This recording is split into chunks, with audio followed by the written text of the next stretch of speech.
What is going on, YouTube world? Steve, Vinny, Dave. IRP number 103. There won't be amateur hour over here tonight. Elsewhere it might be. That's fine.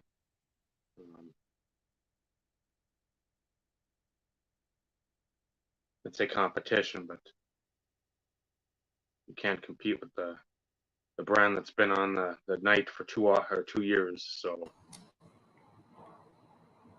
well, I guess you could try, but I'd say we're the kings, but I equate it to chess, and the queen has the moves. So all the people that are pawns are starting to get dinked off the board. So I mean, if you want to play with fire, you will get burned. Just saying. Hot topic. That's a hot topic. So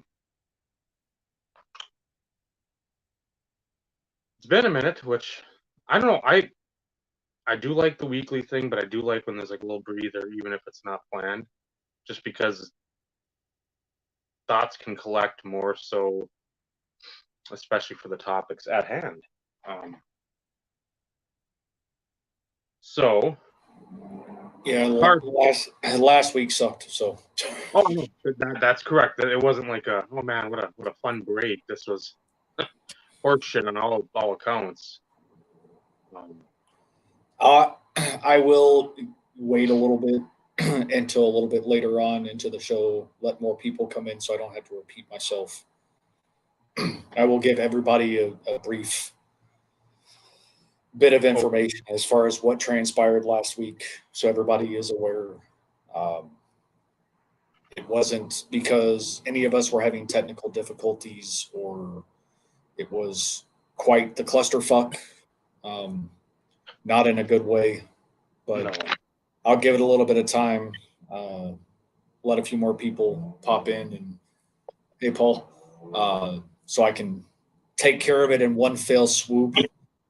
And then hopefully for any of those that want to watch it on replay, they can watch it on replay and fill everybody in.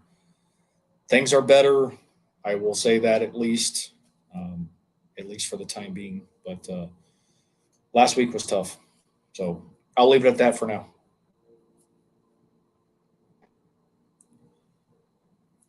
But I promise I will fill everybody in.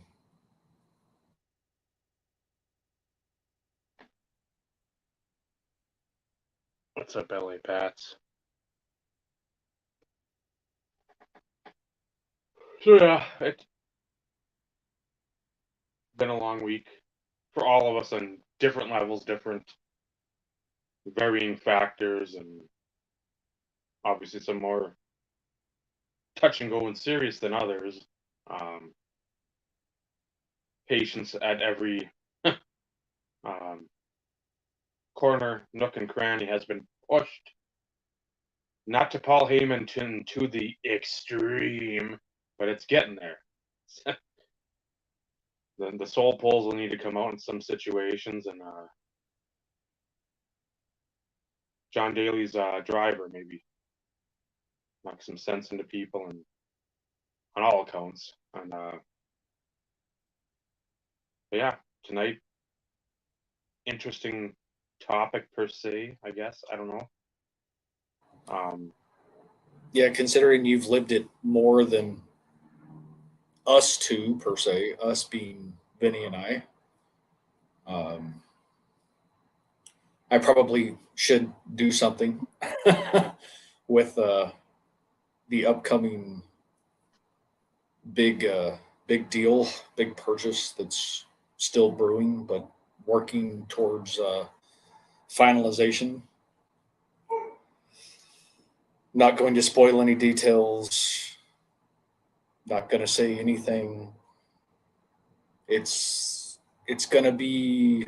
I hope it'll take care of my goals for the year from a TD perspective. It will definitely take care of the auto goal. That is for sure. Not so much on the total ads, but yeah. keeping my fingers crossed. I will probably do a YouTube video to record it once I get it before anything gets shown Knocking on wood. on the show. So Mhm. that's going to be the plan. But it will be my biggest quote unquote part of a collection purchase ever. So I'll give you a little bit of context at least. So yeah, looking forward to being able to finalize that. So everybody keep your fingers crossed. Make sure hopes that we can work a deal on the rest of the stuff. One is already agreed upon in principle, which is the bulk of the expense per se. So yeah, go from a shitty week to a possibility. I was gonna say the upturn at the end of the week. Yeah, to Oh, some big stuff come October. So I will share this. I don't know. Did I show this yet? This I've had for a little bit. This is probably about a month old. So this is the years in the league parallel. And I'm pretty sure the number's on the front here somewhere. Oh, there it is. Probably can't see it. 7, let's say. 5 of 7. And then this was the snag of the year. I don't care what anybody says. 2000 Topps Gallery. Magenta printing plate. So for those who have been in the hobby longer than, its existence in 2016, this is a big deal. Mm-hmm. So yeah, that was the most I've played. I've paid for a plate, but well worth it. And surprisingly enough, I messaged the guy. He had it up, starting bid of $60, best offer, and I completely forgot about it. You can take me off, Big Dave. I'll make you see. Well, I already am small, but and I completely forgot it was listed. Mm-hmm.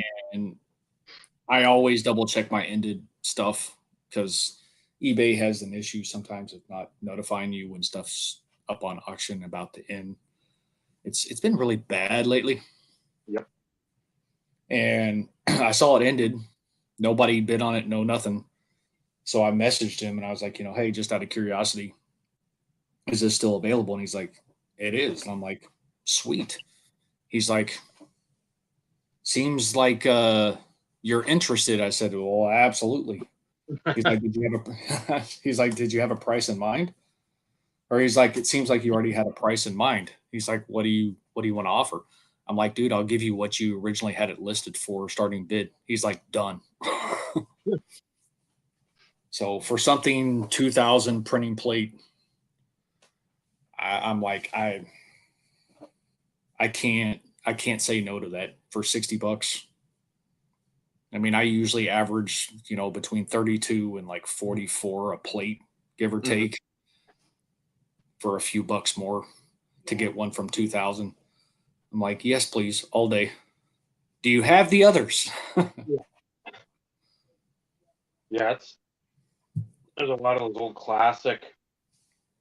Some of the Pacific, if it doesn't have that stamping on back, Collector's Edge, a lot of that stuff is forged.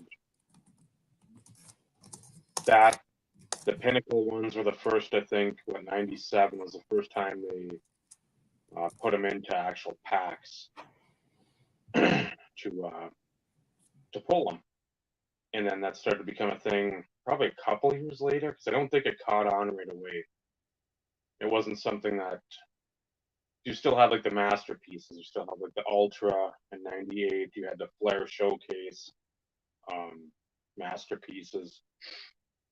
The Easter egg of the longevity serial numbered one of. I want to say there might have been one or the score '98 101. Did you say gold label? Gold label with theirs too. They had theirs in '98. Score had the big one with like the, I don't even know, like the old grade school book, like the one that had like it was certified by whatever program it was. Like, hey, this is actually a good book to learn from or whatever. So you had the big stamp of the gold on there and that score. And afterwards, when they went under, some of those became duplicates too. I know Pinnacle Mint '98 has the same problem because I've seen Kerry Collins a dozen times. So I'm like, I just stay away from it because I don't know which one's which. I know I have one from Pinnacle Mint. I may have two. I know I have at least one. And like the score artist proofs, I have two of the three. But I know I saw one of the other ones that I have a second time. So it's like you said, it's not a back door per se, but there's more than one of one. Yeah, and then it got to overkill in what 2000 Collector's Edge T3. They had a rookie set where you'll see some like the leatherbacks where the rookies are wearing the old '30s helmets. And then there's 12 cards, I think, that were leather on the back, and then 20 with the jersey. Because I know for Northcutt, those are still ones, and I don't care who knows that I'll pay a premium. Because I've got a couple of each, maybe more. I saw the TD once, and I didn't go after it because Terrell is to 13, I think. As I say, the veterans have a set. I don't know if it was an Odyssey or what it was out of. It might have been T3 as well, but I know the rookies had a bunch. And then the vets, I think he was in it. I think Manning might have been because he was there. I don't know if he's a spokesman. I think Warner might have been in there. I mean, it's just a cool card where the whole back is a game used jersey for the guys, minus the rookies. Again, that's a photo shoot. But they had a set where basically it must have been just a photographer just, hey, run towards me with the ball. And he just took picture. And there must be about 10 of them that are red ink for each rookie, and they're one of ones. They're all one of ones. It's a different picture, but I mean, it's literally put your arm up. Well, put your other arm up. Okay, that's a one-on-one. Now you're taking your arm down. That's a one. It's like, and I know how much I paid for the Northcutts because again, that was back in the heyday with the the guy who said that was my main competition on eBay. So, they were not cheap.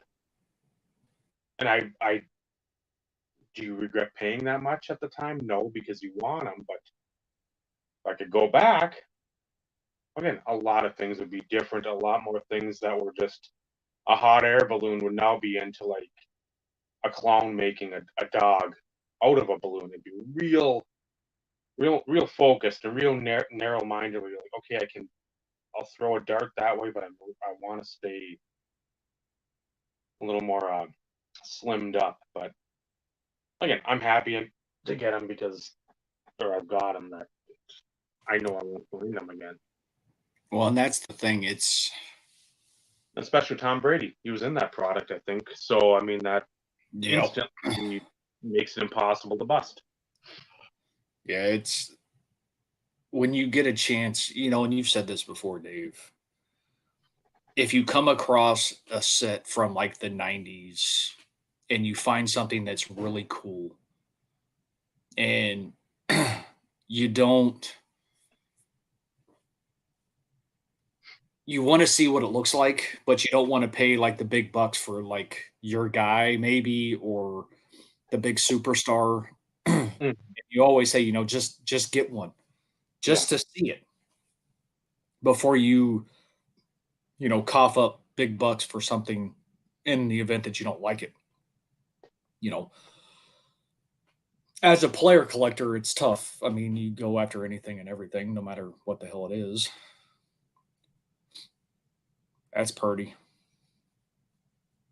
And it won't pick up, but that foil around the planets, Yep. that's all etched. It's not like Planet, new stuff. Planet Metal.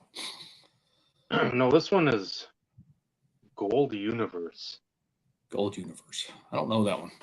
I mean, look at like the metal or the planet behind Bledsoe's head. Well, that etching, like the. Yeah, I was going to say you can see it. It almost looks partially embossed too. It's not like as embossed as like an action pack or some of these Fleer. I mean, it doesn't have like the divoting on the back, but it's still. That's one I know I've looked at before, and I'm like, I want to.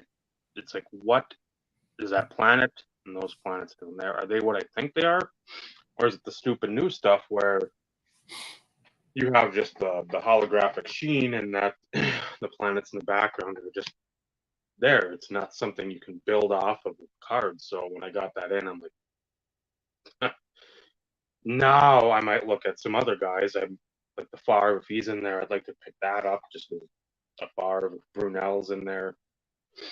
Um, just guys that you didn't think of at the time. I mean, that was when I've looked Bledsoe up, but that was the first time I've seen it. It's not something that's always in the forefront of my mind. Because again, Bledsoe, I go on the ebbs and flows with him. It's like a couple times a year I really get the let me go look. Let me dig a little deeper with his stuff. And then what was it, a couple years ago I picked up that huge I think after we started the show, I mean I had a huge like 300, 450 or whatever it is count box of just stuff that came in. I mean, I paid like 250 for it, but it was about 90, 100 cards. So I think of the back then times, how much it was, the odds of getting not just I don't do the overall run, but just trying to pick his card. Hey, that's a 156 card or 164, one in 288, one in 444. You're like, man, that's like a $5, $6 card. Like all I see is Beckett, $40 going up. Yeah. So that's a bad thing to have, but at the same time, you then appreciate what it is. It's not, hey, this Prism Hollow is fucking $600. Well, what's so good about it? It's a refractor. Well, the Hollow is a refractor. I'd rather have that and pay $50 for a Favre than a Jalen Hurts Hollow for 4, 5, 600. It's like no.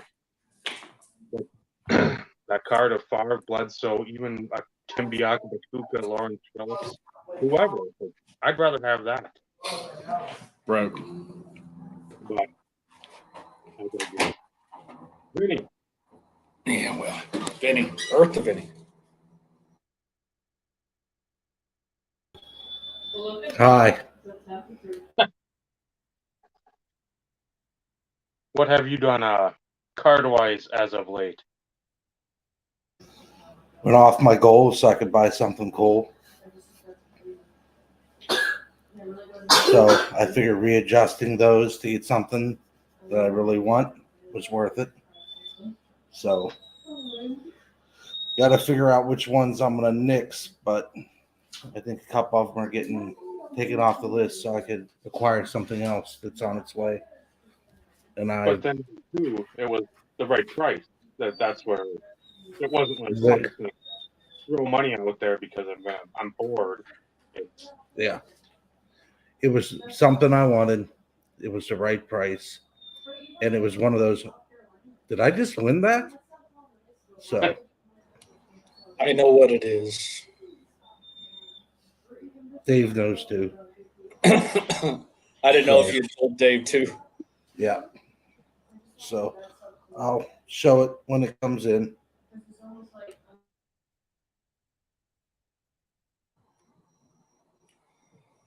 Oh, Intimidation Nation and linchpins.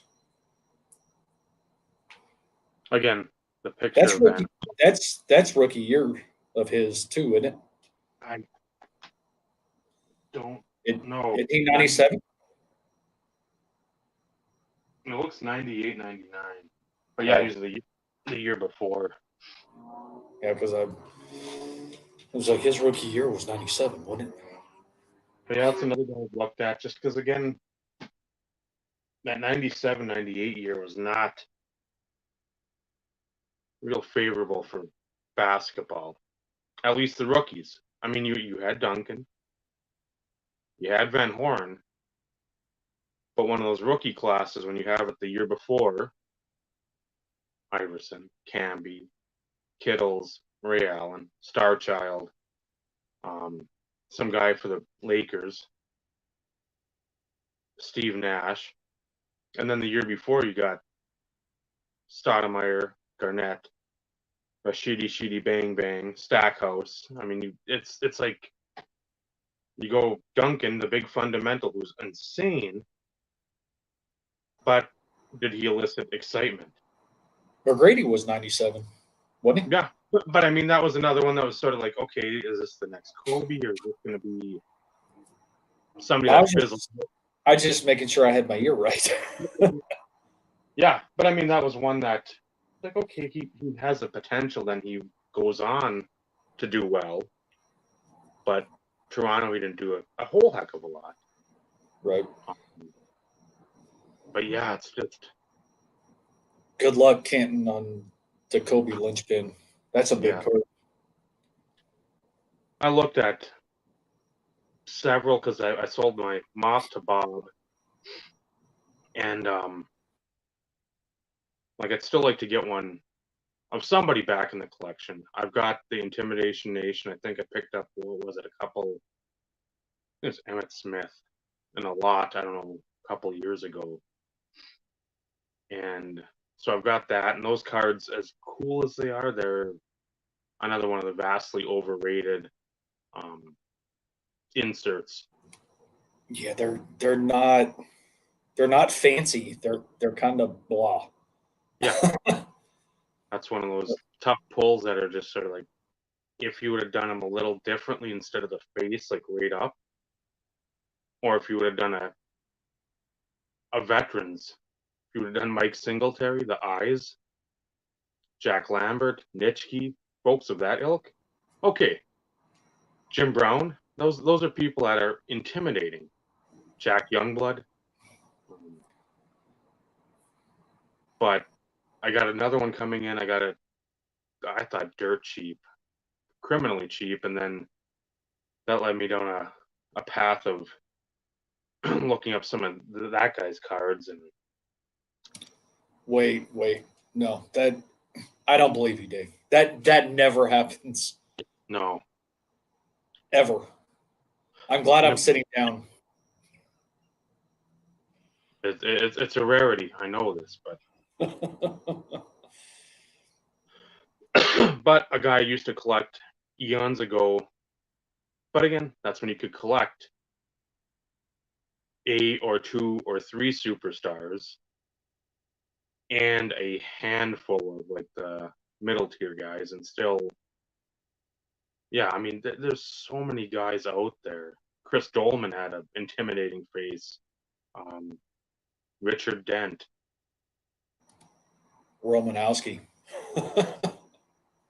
Have him get a picture of him spitting. That would be. But yeah, there's a lot of the guys they picked and the pictures they picked are just brutal. So I just figured that was a deal. Like, didn't really want to pass up. And then again, like I said, I liked Van Horn a lot in college. So it always harkens back to that. Can I buy an Iverson for that? No, not even one of them. So it's like I gotta shift gears because I really don't want to completely blow my wad on Iverson stuff, even though I'd love to. But uh, I'm looking at the three that I want, and I've said multiple times, and hopefully by the end of the year maybe hammer those out. So it's like, okay, now we figure out where I'm at, Hall of Fame football wise, and get those done. But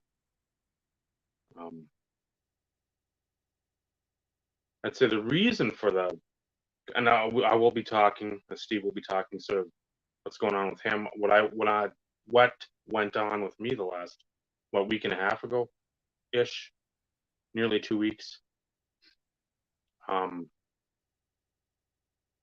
which sort of brings all this topic up tonight. So that intertwines nicely. Went down to a wedding in Missouri of a friend of the channel who never's on in the winter and fall / autumnal months or spring months due to bowling, Mr. Michael Phillips. If you've seen anything on my channel, you saw the ceremony. Short, sweet, loved it. And no beating around the bush. Get in, get out, get gone. And I wanted to put that up too because I mentioned to him, I said, if I tape it, are you and the miss is good with me putting it up? Because again, there are people that want to be here that can't, and that's one thing I'd like to share with them, and I'm pretty sure you're in agreement. He said, oh yeah. And he's like, yeah, absolutely. So that was thankfully like close to 11 minutes long, somewhere in there.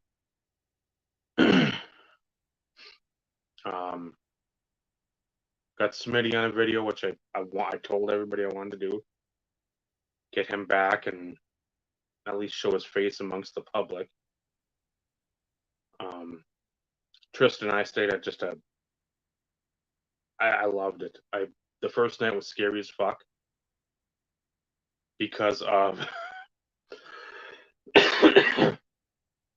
nobody else was at the place we were staying basically the whole time. Friday into Saturday night,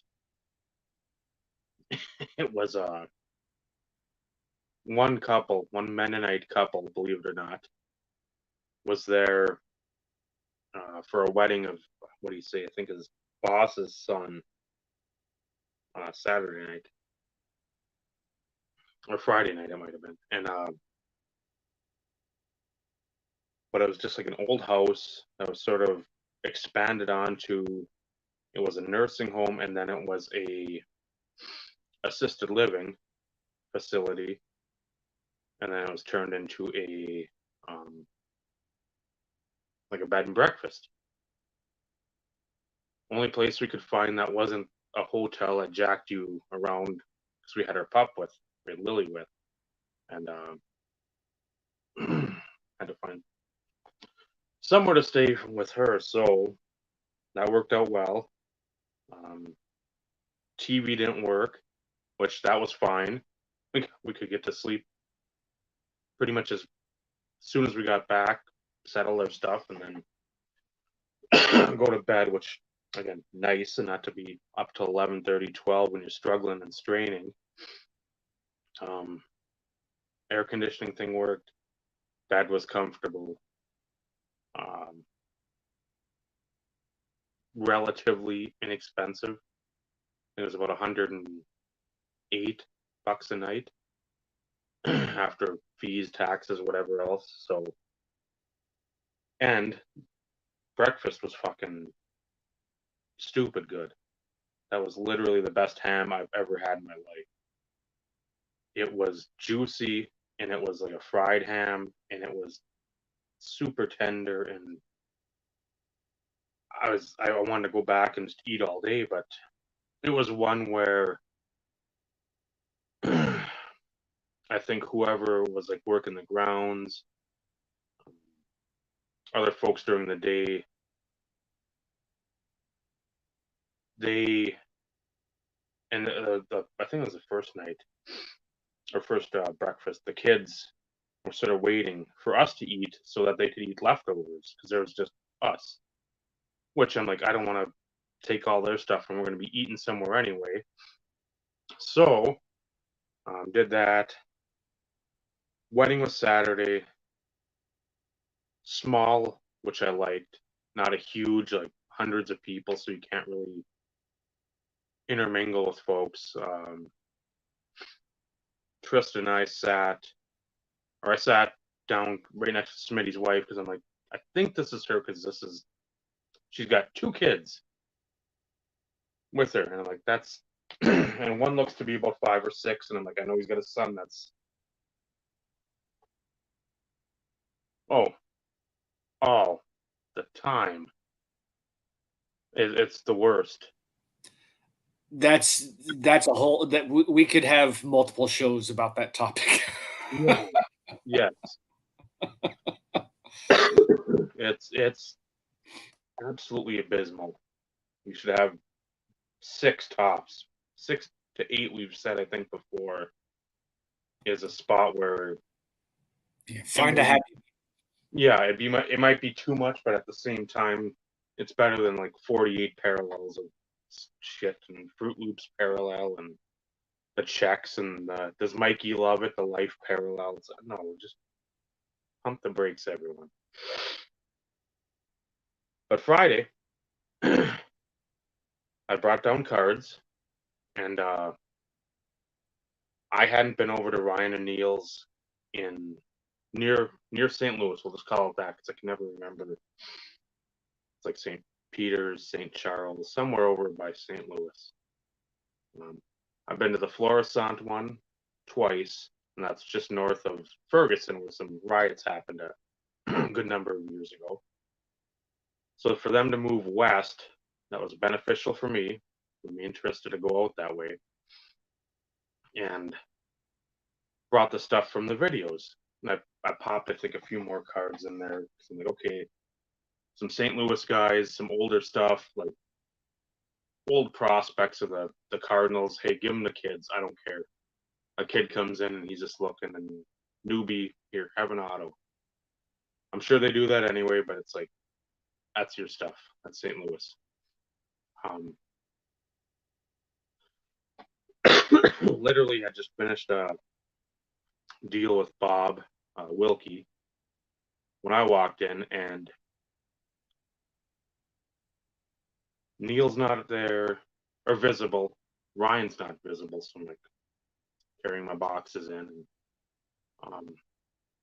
some woman, again, I don't know the woman and the guy that are there. Like, can I help you? I'm like, yeah, owners of the store. Like, are they expecting you? I'm like, yeah. And then she went to the back, and then what I found out was like their sorting room or whatever, or their listing area where Neil had the computer. And who are we sponsored by tonight?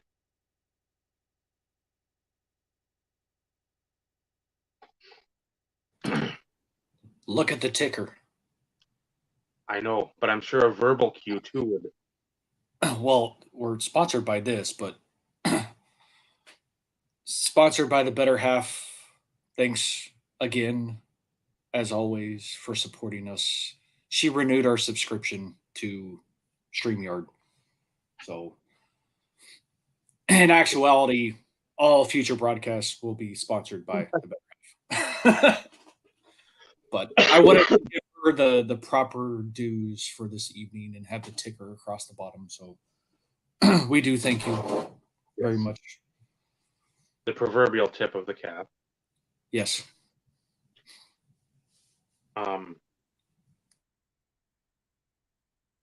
So she's like, oh, who should I say is here? And I'm like, Amish Dave. Just go. What the fuck is wrong? What was the goes in there and Neil, she looks out, she's like, he says your kind isn't welcome here. I said, bullshit, I'm not. Get him out. Just then he pops out and then start talking, and Ryan of course was in the John, so he was fucking a few minutes after him, and we talked for a bit and showed him the Lombardi cut. Said, where's yours? Oh, I sold it back to the guy who I bought it from. I'm like, okay, fair enough. So at least we know where 3 of them are, because again, Joey, him, and I have the same 959. I think whenever I got mine the last time Joey had checked the pop was I think 7. Which again, for that card, I don't care. It's a cut auto Vince Lombardi. I like that it's encased because protected. Another layer of protection. So we swung a deal. It was easy because again, I had numbers in my head, and that's what we'll get to the evil of it. Came with the number I had in my head, and deal was done. And so I asked, what do you think of and I want him on here too, because this is something I think it'd be good if other folks that were newer to this new hobby of ours. So what do you think of the folks out there? Because I see a lot of the people, I don't say you associate with, but you've had conversations with. And I see lots of money being placed on showcases, tables, Pelican cases, all this other shit. What I know your answer, but I want to hear it. What are your thoughts? He's like, it's fucking the stupidest thing ever. As we've talked about, our good friend, yours and mine, our good friend Uncle Sam, at some point will come a knocking. Because taxation without representation, they're coming for theirs. They always do. By hook or by crook. If your hands are in your pockets, theirs are in there with you. So, like, I'm glad somebody else does, and I know since Stephen, Vinny, and I have talked about it, I know Bob's talked about it too.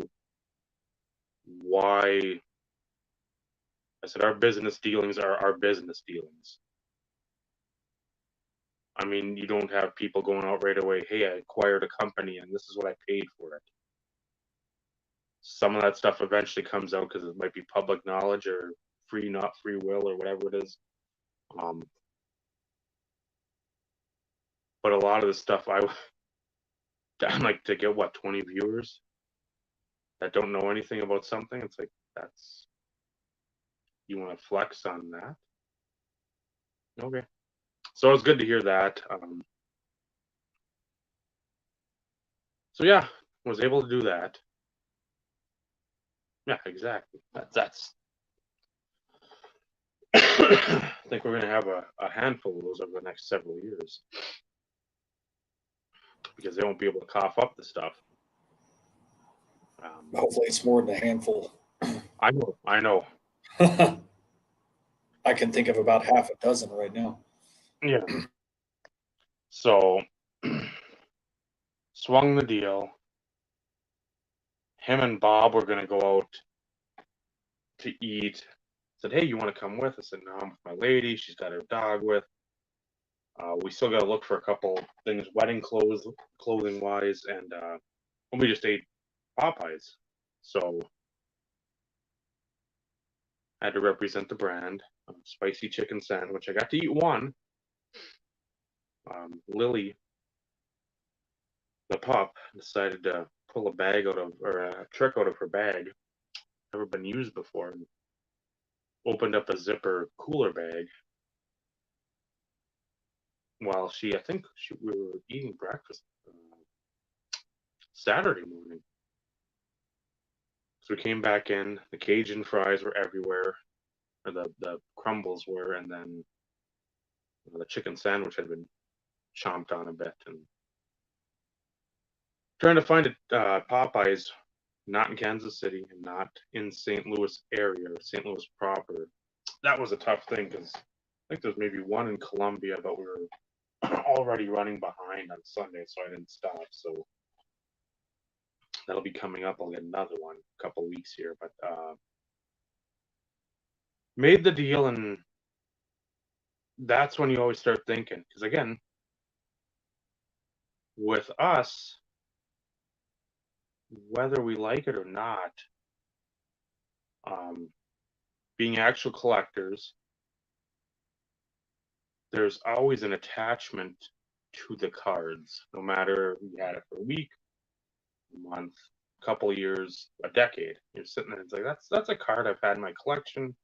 If I've looked through a box, it's there. I don't want to say it's like a security blanket because it's not, but you know it's there.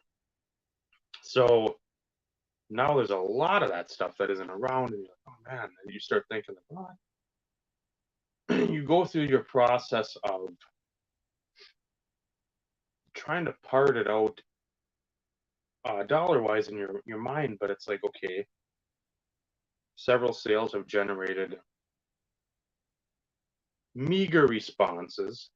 I don't want to go the route of eBay because you got so many fickle dunderheads on there that just don't know what the fuck they're doing. That even if you don't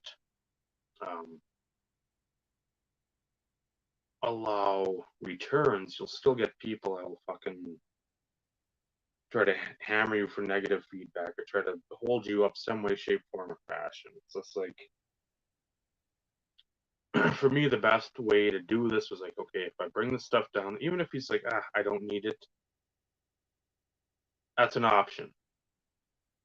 But this isn't like Panini Prism stuff and optic stuff. I mean, run of the mill stuff that you always see in the cases. So doing that, I'm like, okay, I think I can.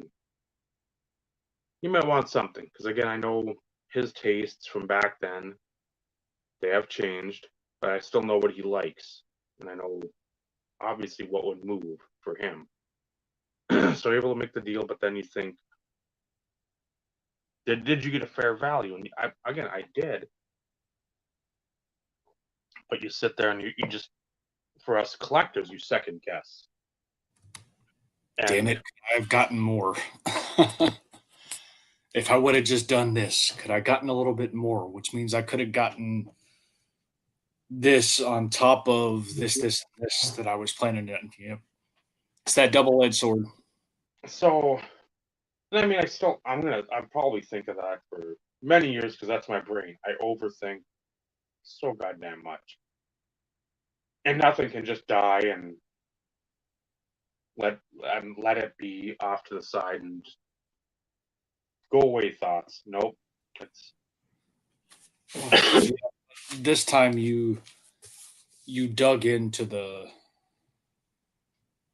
number one warehouse and pulled out stuff that you've had most people haven't seen in a long time unless they go back and watch your videos from 10 years ago. Then maybe they could have seen it, but it's tough. But as far as that's concerned, you kind of knew that was the potential, that you were going to have to dig deep into some of the stuff that you really didn't want to get rid of in order to acquire some of the stuff that you had eyes on, though, too. And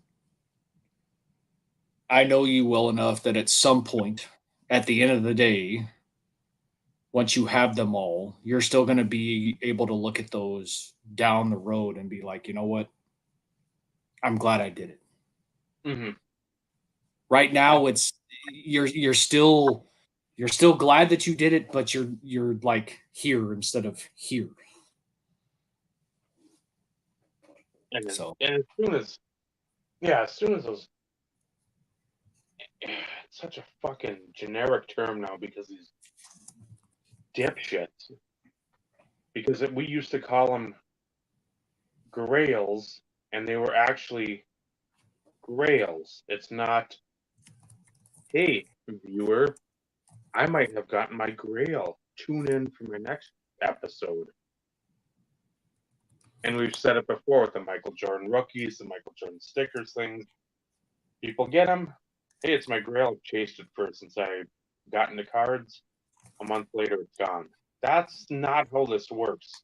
A lot of the stuff I got rid of, it's stuff that was tough. Probably not.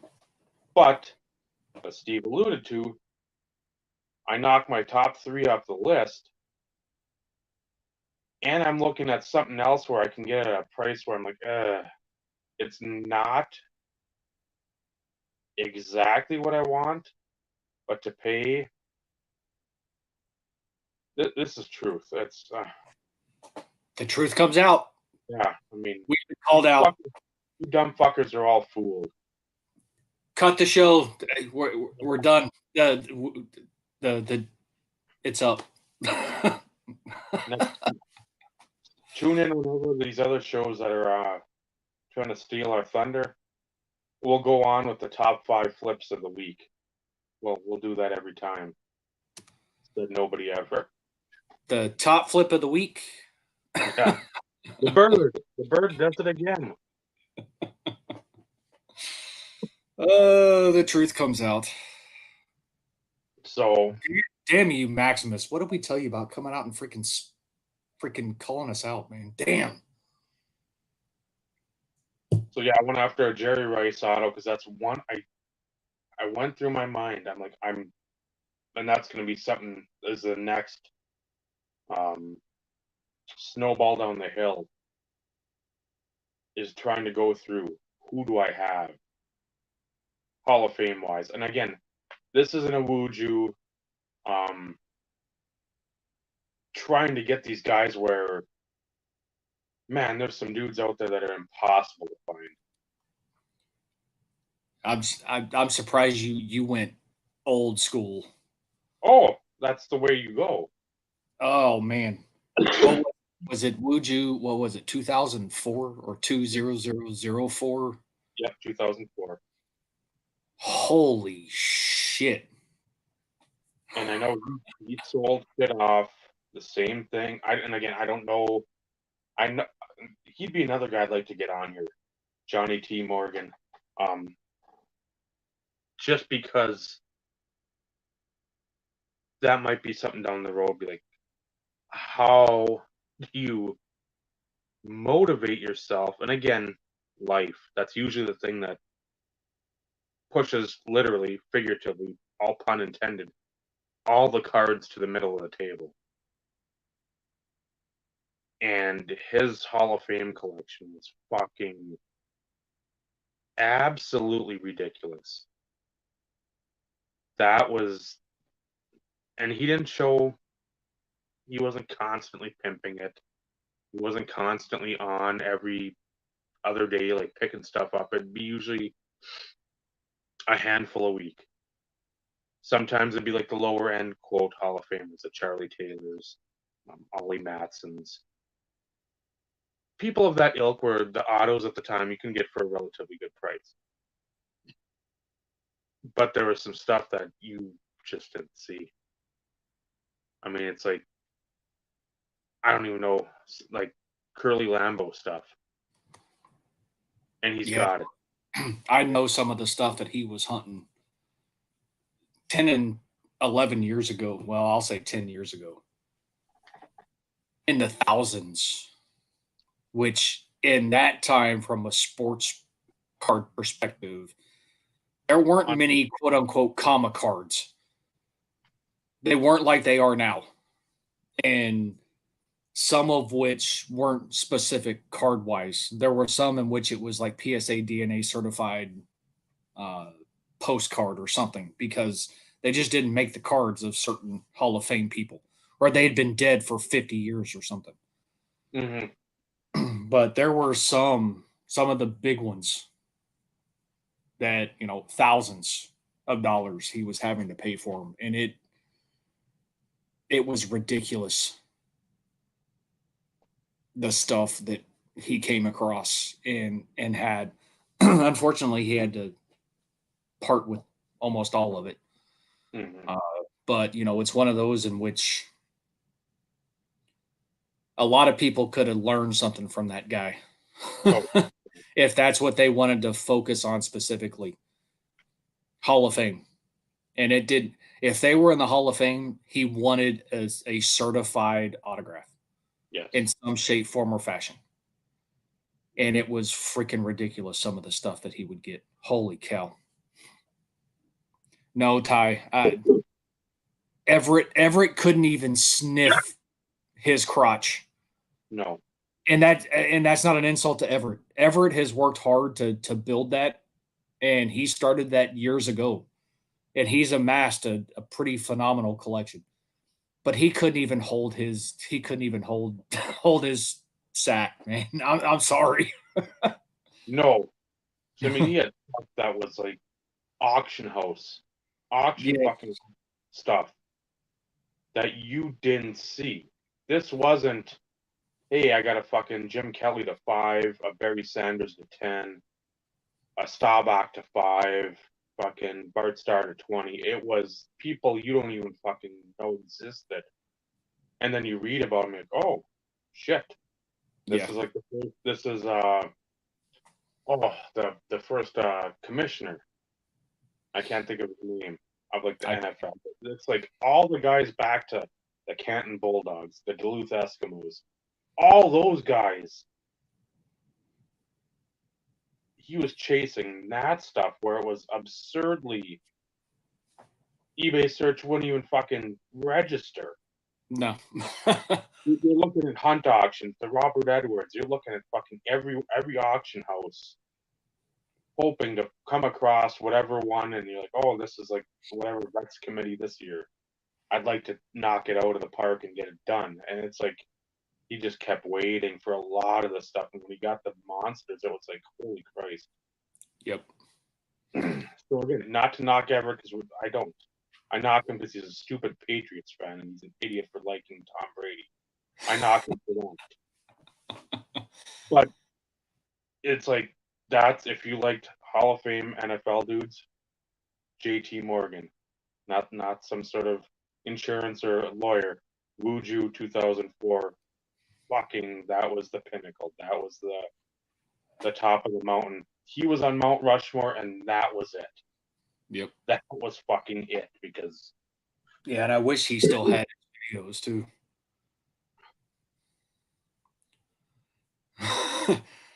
Why you got to leave the chat, LA Pats? Yeah.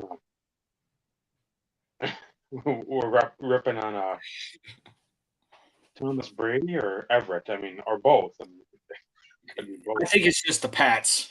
Well, that's all right.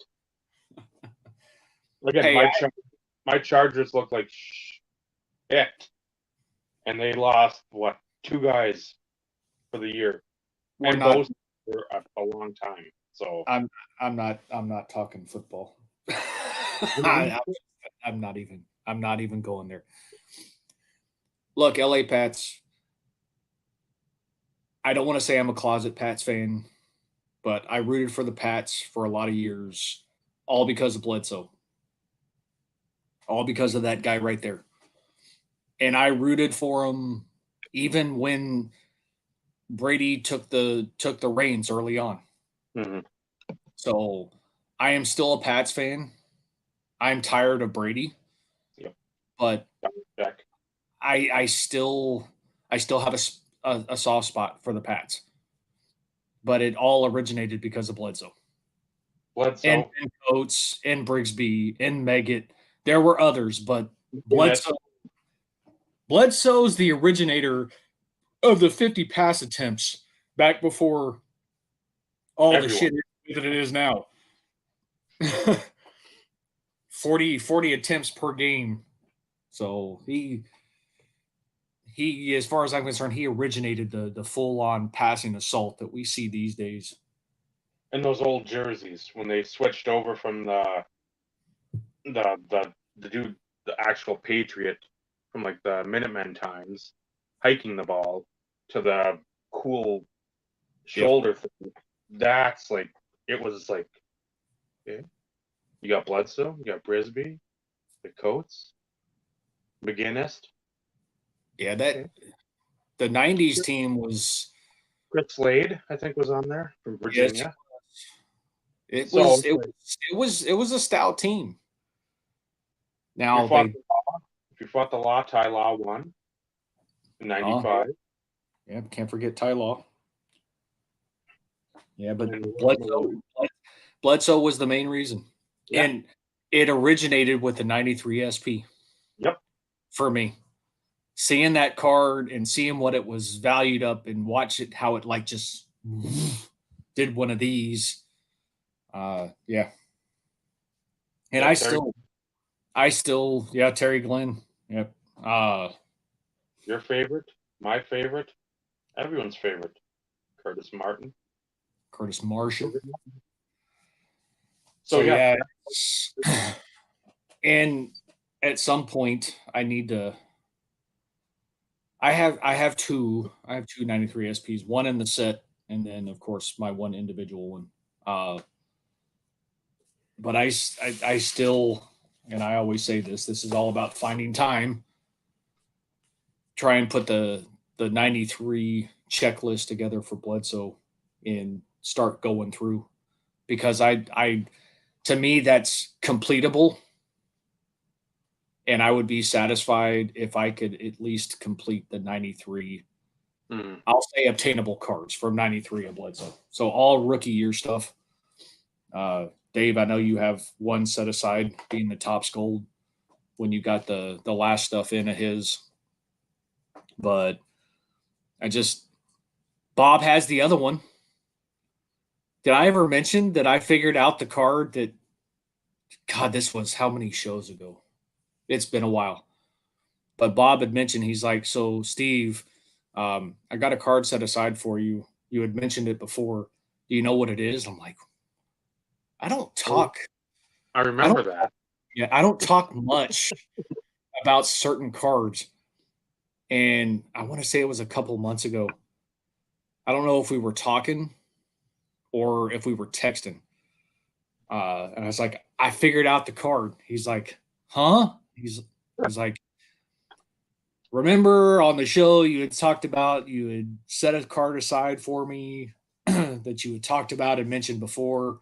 He's like, oh, yeah. He's like, why all of a sudden are you now like coming back to it? I was like, because it finally like stuck in my head. He's like, okay, what is it? And I was like, it's the 93 Pinnacle Rookies. And he goes, it is. So the two, that was the big one left for me that I knew of. And Bob has it in safe quarters at the moment. But yeah, that'll be the big one off the 93 rookie list. And a lot of the other ones, they're going to be piddly ones. And Dave, you and I'll have to sit down at some point and be like, okay, I think you have these. I'm sure I've got them and multiples of said. The only one I don't, and it will be the one that's the toughest that I don't think I've ever seen, the 1,000 stripe. That I don't. And I knew that was something you'd be in like the obtainable. I would be like, no, that's if you stumble across it, hey, great. But if not, it's like, no, that's yeah. Even if it's the 5, 10, 15, 20, some of those, they mass produced so much of that wild card crap that there's probably 1,000 stripes still in freaking packs and boxes stuffed in a warehouse somewhere. So I know you had said it, but that's one of those in which if you stumble across it, great. But to me, that's not what I would consider in the obtainable category. No. No, because I think I've seen 1 or 2,000 stripe cards, and I think I bought both of them. They're like, I don't know, $8-10 of nobody's, just because of, again, if you were around then before the hobby actually was alive, and you remember what that was actually about, yeah, that was the thing. Yeah, you get the 5. Okay, that's great. Yeah, if it's a Russell Maryland, Dan McGuire, then you're excited. But now you're like, I should have stuck with the stripes instead of the redemption of it. So, but yeah, that Bledsoe, it was always tough liking him or cheering for them because of the Chargers and then Jaguars. Those were the 2 teams. Because again, when Jacksonville came into play, I'd hoped Brunell would have got his chance. I liked him at Washington. Wasn't going to get his chance with Favre. Goes to Jacksonville. Pretty much have a ragtag group of people nobody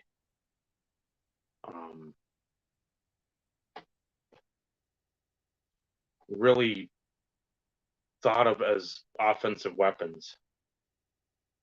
Little man Jimmy Stewart was a solid back, but he was always dinged up. But Jimmy Smith and McCardle, pretty much, you set them up with Brunell. Brady was adequate down the middle. It's like, okay, now you've got a pretty solid little core. Then the next year you draft Brackens and Hardy for your defense. That does well, and you get Natron after the Chargers pretty much said goodbye to him. We won't bring up the 96 playoffs. That's when they rolled through Buffalo.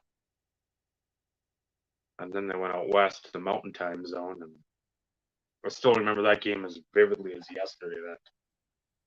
That I know he had a catch down the sideline. I think Jimmy Smith had a diving one too. But I mean, that was such a good game. But you could like Bledsoe, but I just couldn't put my eggs in the basket of the team. I always wanted to see Bledsoe with those 42 for 60, 439 yards, 4 touchdowns, but then he'd always have like 2 or 3 picks. It's like, God, win the game, please. You've got so much talent. But yeah, Bledsoe, always looking for his stuff, and I don't say it's getting easier. I know that'll be one thing I do is request the shipment from ComC. I know I've got I think that was from the first stuff I sold like over 2 years ago. I think. Premium stock, the red. I've got that sitting on there. So that'll be a card when it comes in just to enjoy, because that thing is Yes. beautiful. Platinum golds are for hockey in 97, 98 with all the colors dancing. So Yeah. I'm hoping I get a chance to stumble across another one of those. I mean, because I'm going to be honest, it's if I ever get the PMGs, that's great, but I think that's going to be later on down the road. Essential credentials from 97 is still obtainable. It's reasonable. I just don't want to cough up that kind of cash for it. But the certified or the, do you know which one? premiums. Premium stock, mirror red. And of course, I still need the 96 mirror gold. Yeah, which I've seen multiple times. But the same copy keeps continuing to surface. And there is a blemish on it, and it's like I know, Dave, you hate refractor lines. Me, I can deal with refractor lines depending on placement. Mm-hmm. But that blemish on that card, it my eye goes to it every single time. And if I'm hyper focused on it, if I ever got it in the collection and like started perusing through it, reminiscing, I'm like, I would sit there and go, why did I buy this? Why did I buy this? What the hell was I thinking? There's been scuffs on some of them too, where it looks like it got caught in the printer or whatever, and it's got that just a little scrape. And I've seen the same thing. I'm like, I can't. Even if the price is right, it's like, no, I don't want it. I don't want to spend the money just to have the copy. I mean, if it's something else, maybe the back has like and again, on the certified cards, it didn't have much, but we sometimes see where it's like sort of separated and looks like creasing, but it's not actually creasing. It's just the separation of the gloss or the overlay of the card. It's like, maybe price is right and it's on the back. I'm not displaying the back. It's like the vintage stuff. The front looks nice. That's what matters. But if it's for the collection, it's just like, it's got to be. I don't need it graded because then that brings a premium. But it needs to look. It can't have major, no matter what our qualifiers are, flaws on there where you're just like.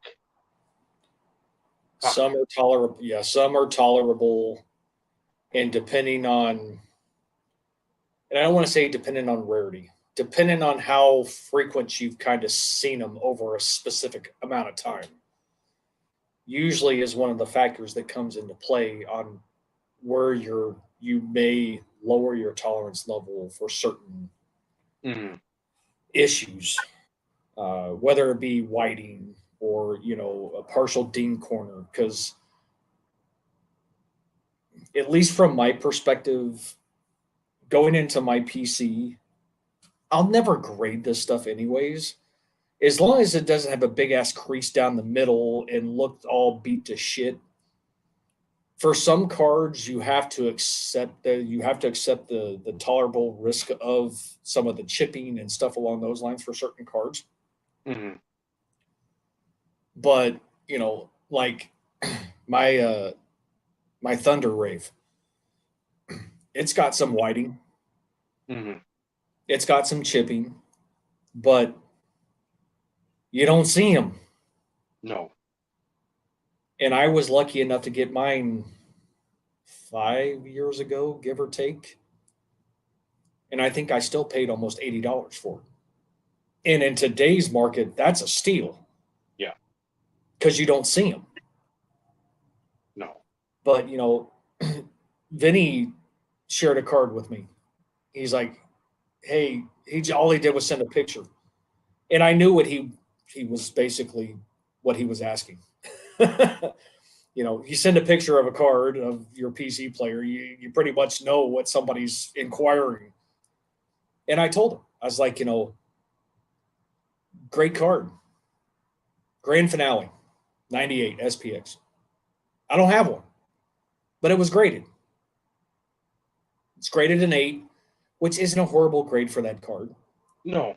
On the flip side, like from my perspective, I'd rather have an ungraded copy because of the way that I have my collection sorted. There's only a small handful of cards in my collection that I have purchased that are graded. One of which I never thought I would ever see in my life.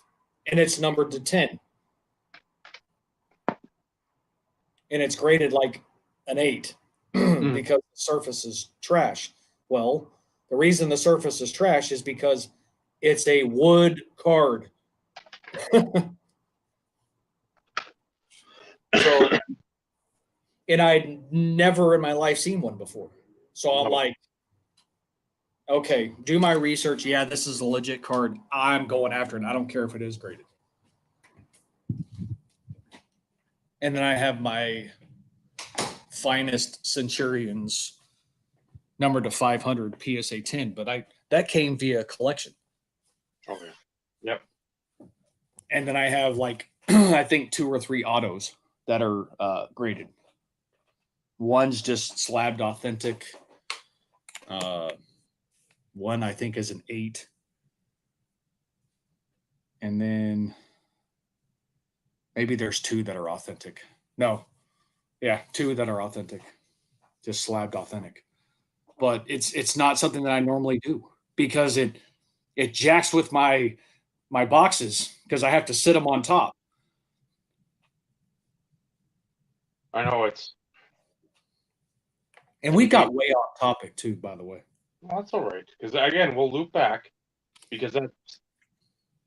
I know, but it was like I just realized we've gone like.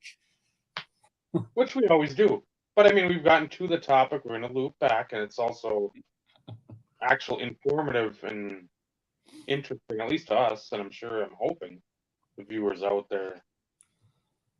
You're getting stuff that you're not hearing anywhere else. So just, and the reason why I'm clapping, and this is not a golf clap, I just don't want to clap too loud.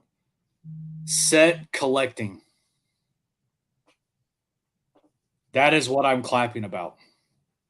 You don't see it. So kudos to you. Major kudos to you. Canton, if you don't mind, what's your name, your actual given name? As much as I like to call people by their screen names, if you don't mind. Easier for us.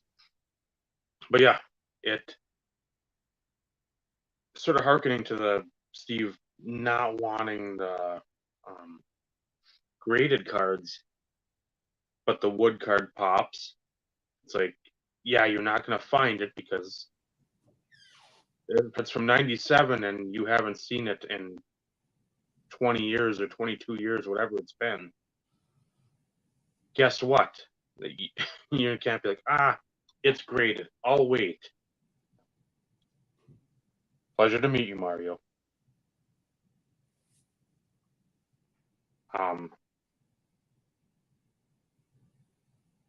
You sort of have to make that play, and I hate using that terminology, but you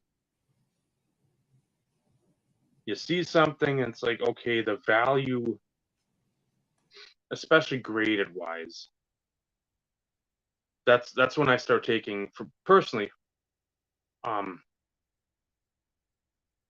for me, it's like, okay, if the PSA 9 is the same as a raw card,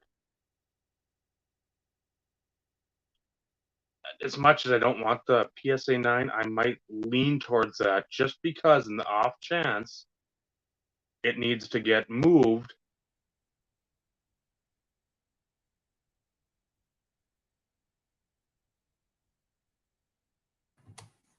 You didn't pull on me, Dave. I was raising my hand. Well, I'm waiting for you to go ahead and talk. But you were, I was just, I was going to let you finish, but it's like, I have some news.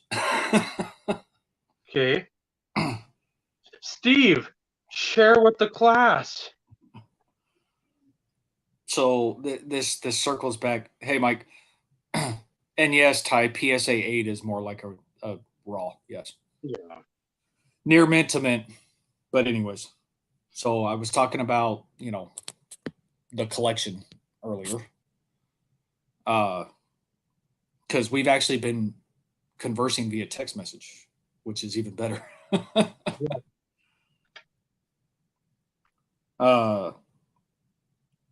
See,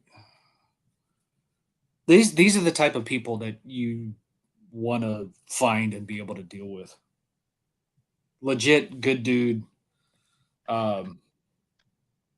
So he just sent me a text. He's like, so really digging deep into the checklist and not just scanning over it. Mm-hmm. So for those who are curious, I sent a TD collector who's getting out of the hobby my checklist of needs. So really digging deep into the checklist and not just scanning over it. I've already found 26 cards on your list from 95 and 96 alone. That's Doesn't nice. seem like a lot, but for those who are newer, I have 2,200 plus unique. So when you start getting in the thousands, Mm-hmm. sometimes it's more and more difficult to find cards that you need. double check them with you once I'm done, but I think it's going to be a pretty good haul for you. And then he sent me a picture. So that's the stack so far.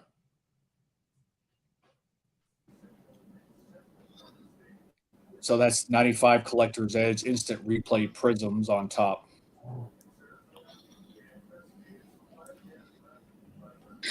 And then I was like, that is music to my ears. He's like, glad they're going to be going to a good home. Mm. So this guy has already told me that he wishes that we would have been in contact before because he knew that there were other ones on my checklist that I needed that he had already previously gotten rid of. But like I told him, I'm like, dude, listen, I get it. No worries. I'm hoping we can finalize this and I can add more to the collection and push me into the 2300 or the 2400 mark. And every card gets me that one step closer. So 26 cards from 95, 96 plus the 14 we've already agreed upon. That's 40 right now. So, and that's just stuff he had on eBay previously, and then 95, 96. He has stuff going all the way up to 2021. Mm-hmm. So, more to follow. So, yeah. Sorry, Dave. It just, if I didn't say anything now, I'd probably forget about it. That's why I. Which, again, it's. I said it back. I've said it with the Kerry Collins, how I was able to procure a healthy chunk of that collection from the 95 and 97 tidbits in 98 when I got on Beckett. The buy sell trade, I had Troy Edwards, flipped him. Well, money was exchanged. But it's rare to find the big deals and find people that are willing to sit there and listen. Like, hey, I'm a collector. I'm not flipping these. I don't give a fuck about flipping this shit.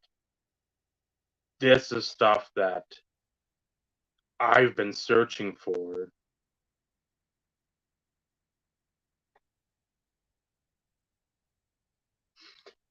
how many years? It's like if it's a reflex or a hot pursuit or something, you're like, oh, that just looks like crap. It's like, well, that's a 1 in 192 card. It is though, Vinny. Don't shake your head. No, it is.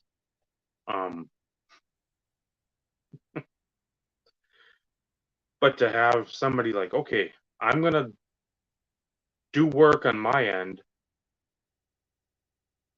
Again, those cards. Rennie doesn't even look alive. God, he poked him in the eye. It's. Is he breathing? Squirrel.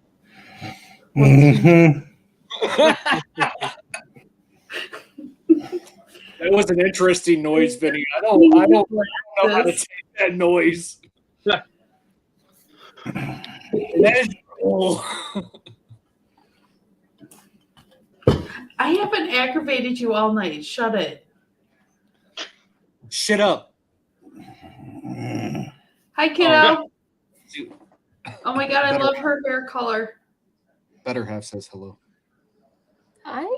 I heard squirrel. Tell her to aggravate you. Pinch his ears. They do that anyways, so I'm used. Yeah. See. Oh. Time out. They just like chin pop their on my shoulder.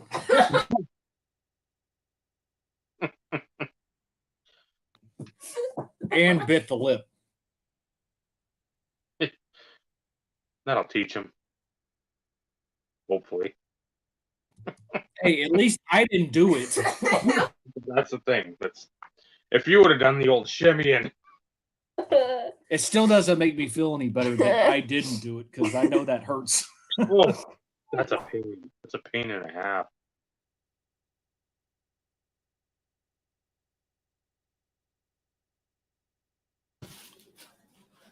When did you get that?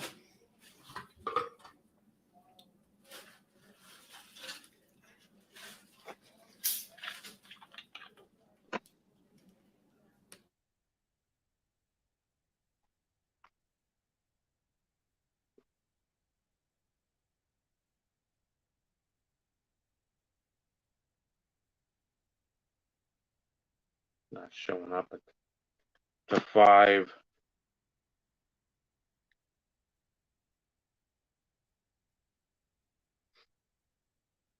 And like Mike said, yeah, there's these colors. That's pretty much the reason I liked him. The jersey was just stupid.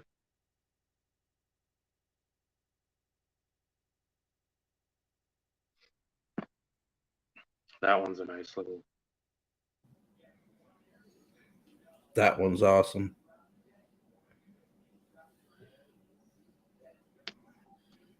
Showed that earlier, pre-show. Again, the old Beckett. Not that you go by price, but it had the notation there. Patches, multicolor were multiple time multipliers. So Yeah, that was pretty much what 97 through 99. They had the multicolored multiplier for a yeah, lot of stuff.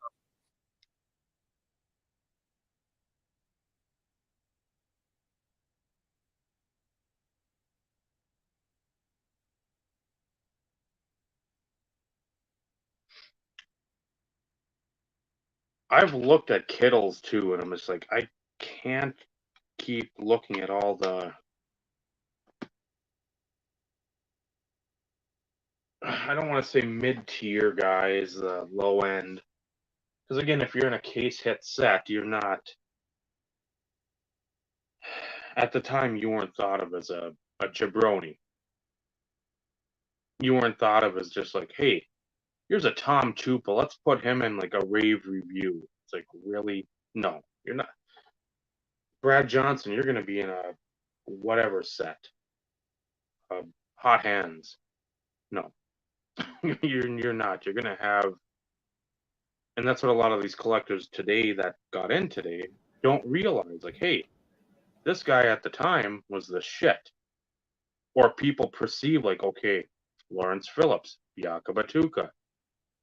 They're in the come up. But Lawrence Phillips decides he likes to murder people and fucking be dumb. Ray Caruth, another one. So Yeah.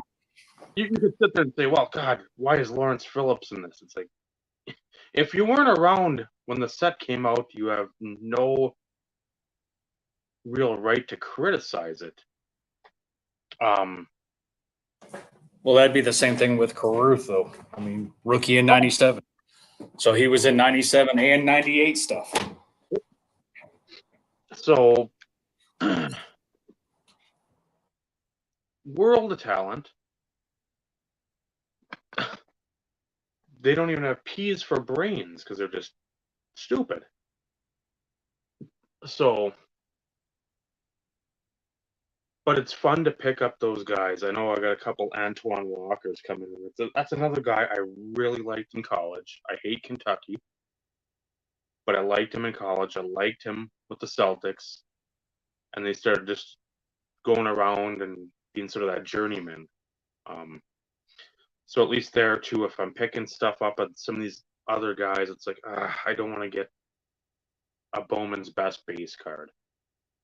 I'm going to be picky, but the sale has allowed me to do a little of that.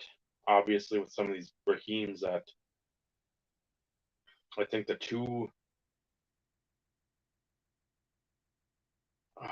There's a refractor that went off today, the rookie year. I should have went for it, but I'm like, I don't want to be burning through a ton of money because of the there's a couple other massive like inserts that I've yet to procure, and I'd rather procure those unless there's like something we've talked about. It's like a deal you can't pass up. It's I know I got one more coming in that's a monster, but there's still a few out there that I know I haven't seen. There's some stuff with Stoudemire that I'm eyeing up. And like I've said, I got stuff on ComC. It's just a matter of getting the shipping, requesting shipping. And I want to do that pretty much before mid-October. That's going to be the thing. It happens. Every once in a while it happens. Dennis Northcutt, Josh Johnson, Josh McCown? No. And Testaverde, that's a guy I used to love because of the Ravens jersey. You had Michael Jackson, you had Matt Stover, Bam Morris. And no, folks, not that Michael Jackson. Just want to clarify in the event that somebody doesn't know what the hell we're talking about. Which never happens. Yeah, well, most people don't think we know what we're talking about anyways. Well, That's they don't okay. think, but they take from us. They take. Yes. They take and make their own. But yet we will continue to give credit where credit is due. No, Carlos. The other warehouse is under renovation, so he can't get to it right now. No, right now it's a struggle.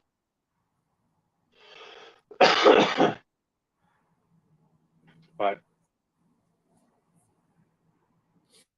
just trying the top three of the next things I'm gonna try to hammer off the list of. It's not like they show up that often.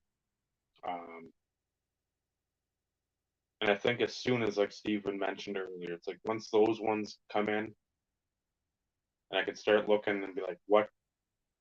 Take the old proverbial lay of the land, see what I need, see what's out there, start digging up the old Hall of Fame list and start cross-checking.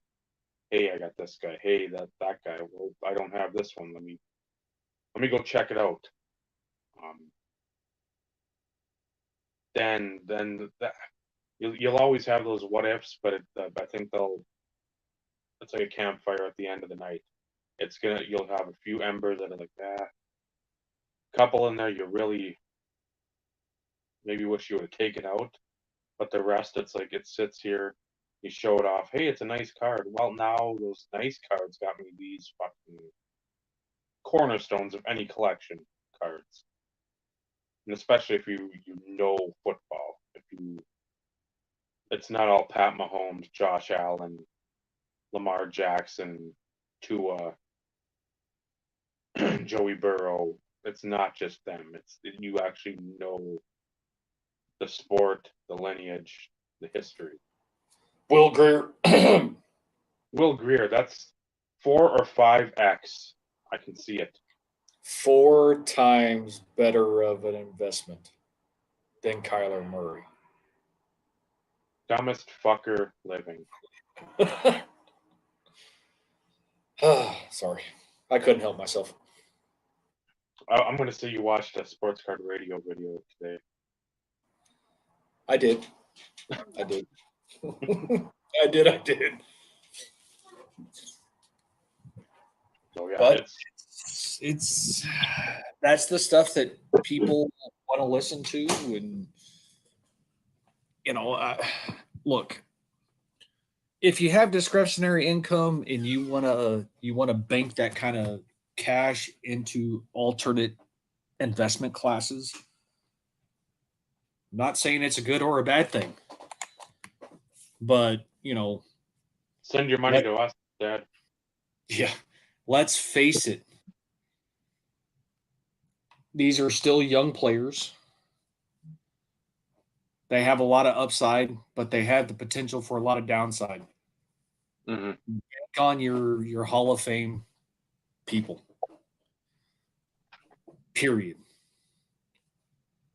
Even if superstars coming up at the end of their career that are Hall of very good, that there's always the possibility that they could get in.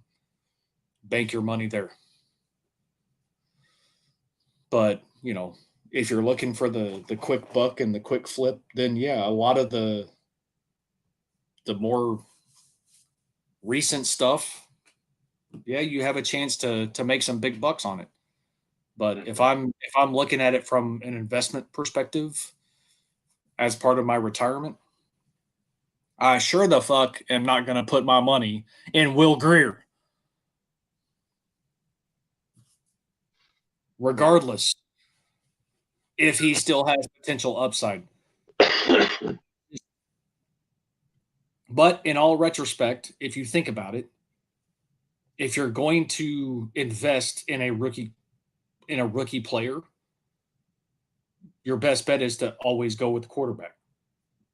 But be prepared for it to potentially tank hard. Just throwing that out there. Trey Lance. Well, he's hurt. That doesn't count. That's not fair, Vinny. That's not fair. Ian Book.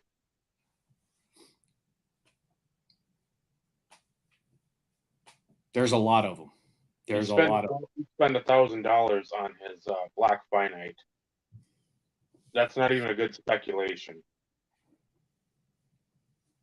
That's absurd. That's and that's the problem. We've talked about it before. You could go back 20 years ago, 22 years ago. You could pick up contenders, Brady's for $20, 15, all 20. day long. Not even a hint. I can picture the Beckett listings on the buy sell trade after about a month of contenders being out, and 15 was low end, and most of them were 20 to 30. Because again, I'm a Michigan guy. I bought 4 or 5 boxes, and I didn't even pull a freaking Tom Brady.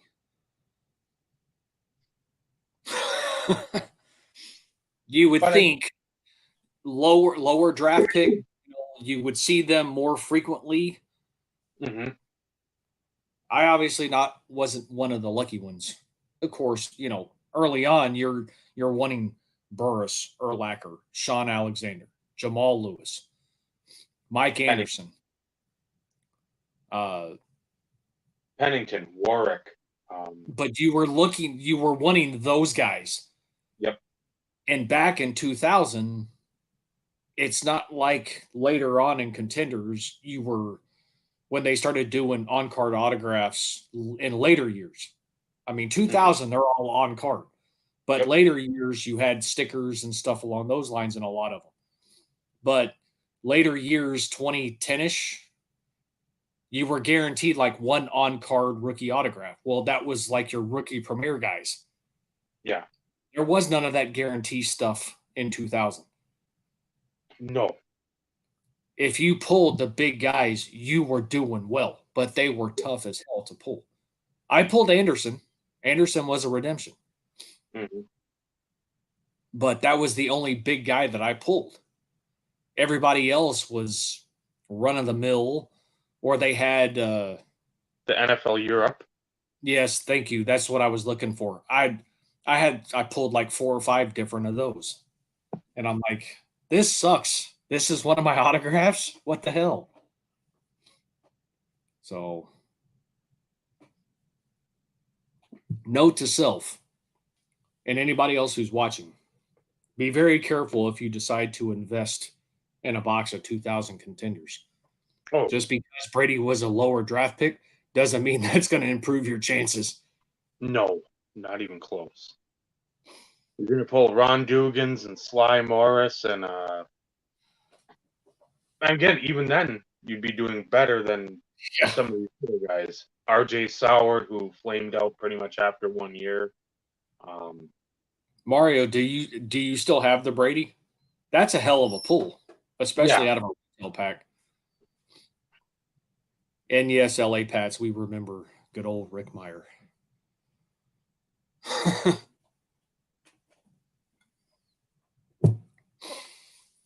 I thought Meyer could have done better, but the Seattle sucked. Let's face it. Seattle sucked. that and the expectations for him to pretty much come in there and turn them into I won't say Super Bowl contender, but I mean, going from a doormat to like, hey, you're the savior. Because he was out in what, 2 years? I mean, they gave him 2 years for the top 3 pick, and it's like, that I don't get that a lot of the time. And then you have the regime come in and be like, oh, he's not our player. It's like, if I'm the owner, I say, motherfuckers, work with him. That's a top 5 pick. Figure it out. And we'll give you a year or two, but he's got time on his contract. Is we're not going to sell low because he's not your player.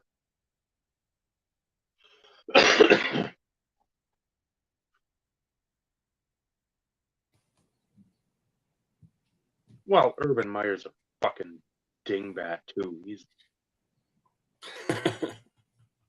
That's somebody that can just go away permanently, but he'll have a job some point in time back in college football because there'll be some university that gets so desperate that well, he can coach college ball just fine. Let's face it, most college coaches who come to the NFL don't last. Matt Rule. They don't last. I know, Matt Rule. It just doesn't happen. No, it's Dennis Erickson. I remember him coming from Miami. It's like, oh, that's another one. I think he went to Seattle. Carroll is about the only one who's lasted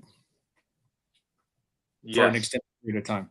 And Harbaugh, if I'm not mistaken. Yeah. 49ers head coach. Outside of that, no, he's back at no. No, Harbaugh in 49ers. I'm pretty sure didn't he come from Michigan? I think he's back. No, Harbaugh is still coaching the Niners. Who's Shanahan? Oh, Shanahan. Yes, sorry. Duh, my bad. I'm thinking, like, did I miss something? No, because I think, he went back and which again, it'd almost be easier, you think, to coach, at least get the money. Because you got boosters and all that stuff, but I don't know. I was like reading the next, he's a college coach on the rise. It's like, yeah. There's a big, big difference. Which is why, and to a degree, you have to put things into perspective, though. Coaching change between college and NFL is completely different. It's no different than a player. Mm-hmm. Especially receivers, having to get used to having 2 feet in bounds instead of 1. There's a lot of things that, you have to fundamentally that you have to kind of adjust to and get used to. Mm-hmm. But a lot of the players can make the adjustment if they are, I don't want to call them an athlete because they're all freaking athletes. Let's face it. If you get drafted in the NFL, you're a freaking athlete. Mm-hmm. But a lot of them can make the adjustment. The issue usually becomes is whether or not they're willing to be given a chance to show they've made the adjustment and actually become somebody. Coaches, like I said, it's a small handful that have made the transition and have stuck as a head coach. Hell, I remember when freaking Jerry Jones brought in Barry Switzer. Oh. 2 seasons. And yes, he won a Super Bowl, and it's like, yeah, no, that was Jimmy's. Hate to break it to you, fellas. That was still Jimmy's team. And How about them Cowboys? I'm like, that's the last time you ever get a mic in front of you. You're an idiot. Well, yeah, because Jimmy started that anyways. Oh, yeah. But I enjoyed watching Jimmy as a coach. There was something about him. That is when I could actually stand watching the Cowboys, when Jimmy was on the sideline. Mm-hmm. But it's Jerry and his infinite wisdom. He has screwed that franchise. Honestly, I don't give a shit. I hate the Cowboys, but that's another topic of conversation. But Jerry just needs to get his nose out of it. He never will, though, until he dies.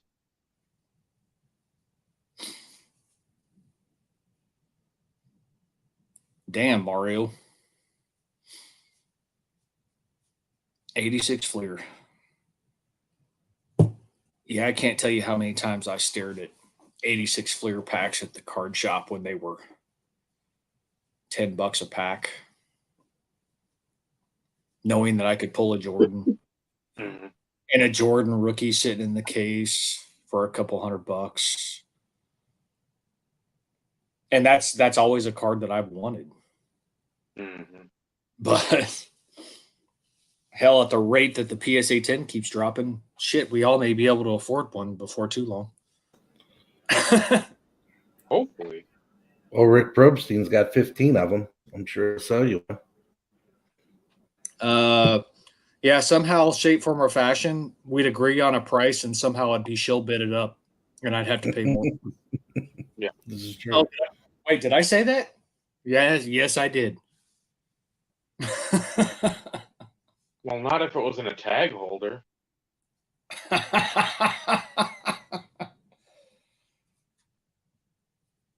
All random, not full random, but and I don't know how this came up. Oh, I guess it did because LA Pass brought up Prism. My wife and I were at Walmart on Sunday, I think. Had to go to Lowe's. Had to get a garbage disposal. I had to replace our garbage disposal. But we ended up going to Walmart because we needed a couple things. First time I'd been into a Walmart in a long time. So, of course, I peruse over to the card shelves. They were pretty much empty. So, and not to mention, at least the one Walmart, there wasn't a whole lot of space for cards, which I thought was interesting. And I didn't bother to think, well, okay, maybe there's a possibility that since stuff has kind of died down a little bit, they may actually have them up front and maybe a small section in electronics because they were still holding some of them, or maybe in the toy section. Always a possibility. You don't know. Every store is really different. I was surprised to see they actually had 2021 or 21-22 Prism basketball still sitting there. That was the best thing that was sitting there, but I was surprised of all things to see sitting on the shelf Prism basketball. I've seen that more often than I think anything else in the quote unquote good range. We picked up that holiday box. I'm like, I'll try it. That'll be something fun for Naomi and I to bust. But yeah. Well, I wasn't gonna pay $35 when I got mine. When I got mine for $30, I wasn't gonna. That's the problem now. Instead of blasters being that universal $20, everything's crept up because everybody jumps in the hobby. I bought me a Prestige Jumbo, and $1 more than Target.com. So I mean, $1 I'm not gonna gripe about. No. $14.99 compared to $15.98. I mean, what do you freaking do? Sure about that, Steve? Yes, what do you freaking do? And why would you ask me if I'm sure about that? Because you're a self-proclaimed cheap person. I am cheap, but it's $1. Okay, 99 cents to be exact. And I keep fucking forgetting my lighter. Thanks, Vinny. You got me off my mind, my thought process here. It's all your fault. I'm going to That's blame all you. it takes. Everybody else does. Go right ahead. Seems like the night of it. Squirrel. But of all things, you know, typically Prism's the first thing that flies off the shelf. Now, granted, 2021 rookie class in basketball is not the best, but Bless it's you. Prism. It's Prism. Yeah. What else did I see? I didn't see a whole lot of Chronicles, which I was surprised. Trying to think of maybe anything else that I saw. There wasn't anything of interest that I'm like, okay, I got to message the guys and be like, hey, anybody want anything? But and for the record, yes, there was a reason that I was at Walmart with my wife. That goes along with the story. We'll close on that note since we peaked viewers and we're slowly starting to lose folks, but don't let us go off without me filling everybody in. So let's find a way to circle back to the subject, and then we can wrap it up. So yeah, that's one of the few times where I won't say it's a selfish subject, but it was something that happened, and it's like, okay, this is something that we deal with as people that don't have 40,000 credit cards or don't have. And again, this is never a jab at folks, but folks that are single, if you don't have either significant other, children, Mortgage payment. yeah, you don't have those bills that you have to actually pay. If you're living in like a curio cabinet, your parents' basement or whatever it is, surrounded by flowers, you don't have the unnecessary burden of being an adult. Which again, no judgment there, but for us on screen and others that are not on screen, we have to, and we've said it before, fund our collection most of the time. Yeah, we can afford something here, something there. Something big comes up, we gotta try to rally the troops and figure out what we're gonna do. And if we really want to, I won't say consolidate, but it's like, okay, I've got a checklist of cards. At some point, I need to make a dent in that. How am I going to do that? How's Steve going to do that? How's Vinny going to do that? How's Bob going to do it? Michael, Joey, even Carlos. A lot of the time, you're going to be like, I'm going to have to move a few cards.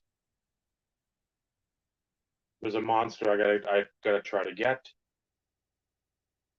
The slush fund is X amount. It's like, nope, I've got to do something maybe out of my comfort level to procure these cards.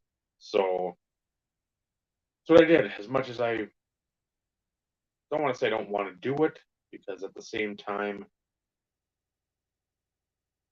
there is so much. There's a lot of stuff that, I mean, it'd just be one where I'd go to a card show and I'd just put dollar boxes. It'd be like it'd be like the Wesker Griff fun time table, $1 box, $5 box, $10 box, whatever it is, and just move a lot of stuff that way, or try to. Be like the haggler. I'm not Marvelous Marvin, but haggle with me. We can work a deal out, but to get something good, 9 times out of 10, 9.5 times out of 10, you're gonna have to sell something good. If you want a Maserati, you can't sell a Pinto and be like, I've got money left over. We're in the wrong business because I'm sure people have done that somehow. Yeah. So Nicely put there, Carlos. Nicely put. Nicely yeah, put. when they see me at the hospital all the time, like, what's going on this week? This week? Oh, I've got a COVID, I think. Yeah, I haven't had to sell stuff in years, but I did it for a long time. A long time to, keep injecting stuff new into the collection. The Terrell Davis or the Broncos auto collection. It's a necessary evil for a lot of us to self fund. And then you have somebody like Vinny who does have, it appears to sometimes be a money tree in the backyard. No, I'm just kidding. You moved to Alaska, man? Not that I know of. Not yet. Not yet. But I give him credit. He stumbles across things and he stashes stuff back in the event that opportunity presents itself.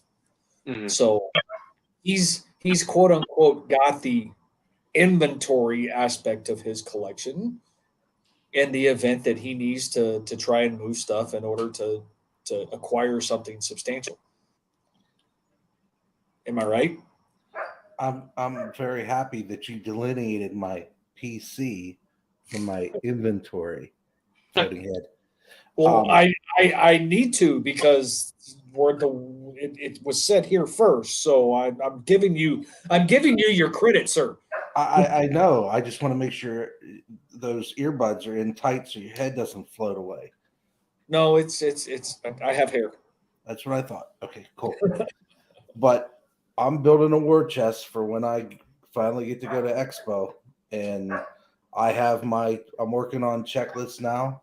I went through SP Authentic, SP Game Used, SPX, SP, Leaf, Donruss, Synergy, Ingrained, Chronology, and now I'm on the Cup. I just grab random boxes off the shelf, and I'm creating checklists and saying what I don't have. And then every time I see hashtag good deals only on eBay or at the shows, I pick them up and I put them in a war chest. And I say, here, this is what I have for when I have to make moves to pick up the stuff that I want. So we all do it. And we're only speaking as far as the three of us here because nobody else is here on camera with us. But I haven't done it in years. It's one of those in which I've seriously considered it, but at the same time, like Dave, I don't want to put in the work. And unlike Dave, also, I don't have like all the jerseys and autos and patches and stuff like that I've had over the years. I don't have a lot of it because I've moved it already. Mm-hmm.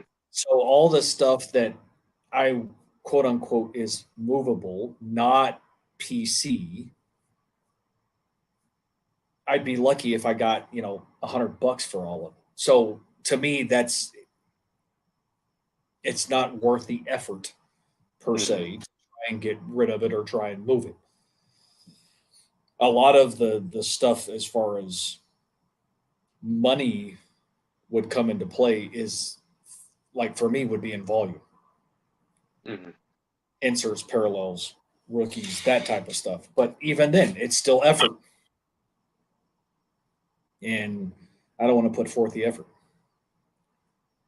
So I'm satisfied with still what I have. And when it gets to the point to where, I'm in a position to put forth that effort, then it's a different topic of conversation. Mm-hmm. But it's most likely not going to be to help completely fund future purchases or acquisitions. I have financial goals in my head, and that's what I'm leaning towards with a lot of this stuff. It's not. I'm not going to stop collecting. I'm not going to stop picking up stuff, but my my goals have shifted to a degree, and it's all about trying to get into a better financial freedom position per se. But that doesn't mean that in that if and when that time comes that I won't still like sock some of that stuff back for a rainy day though either.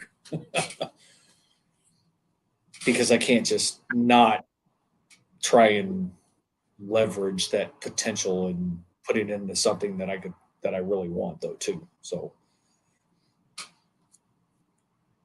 can't just let it all go to get rid of some debt type of stuff. Come on, man. I'm a collector at heart. It's always going to be a thing.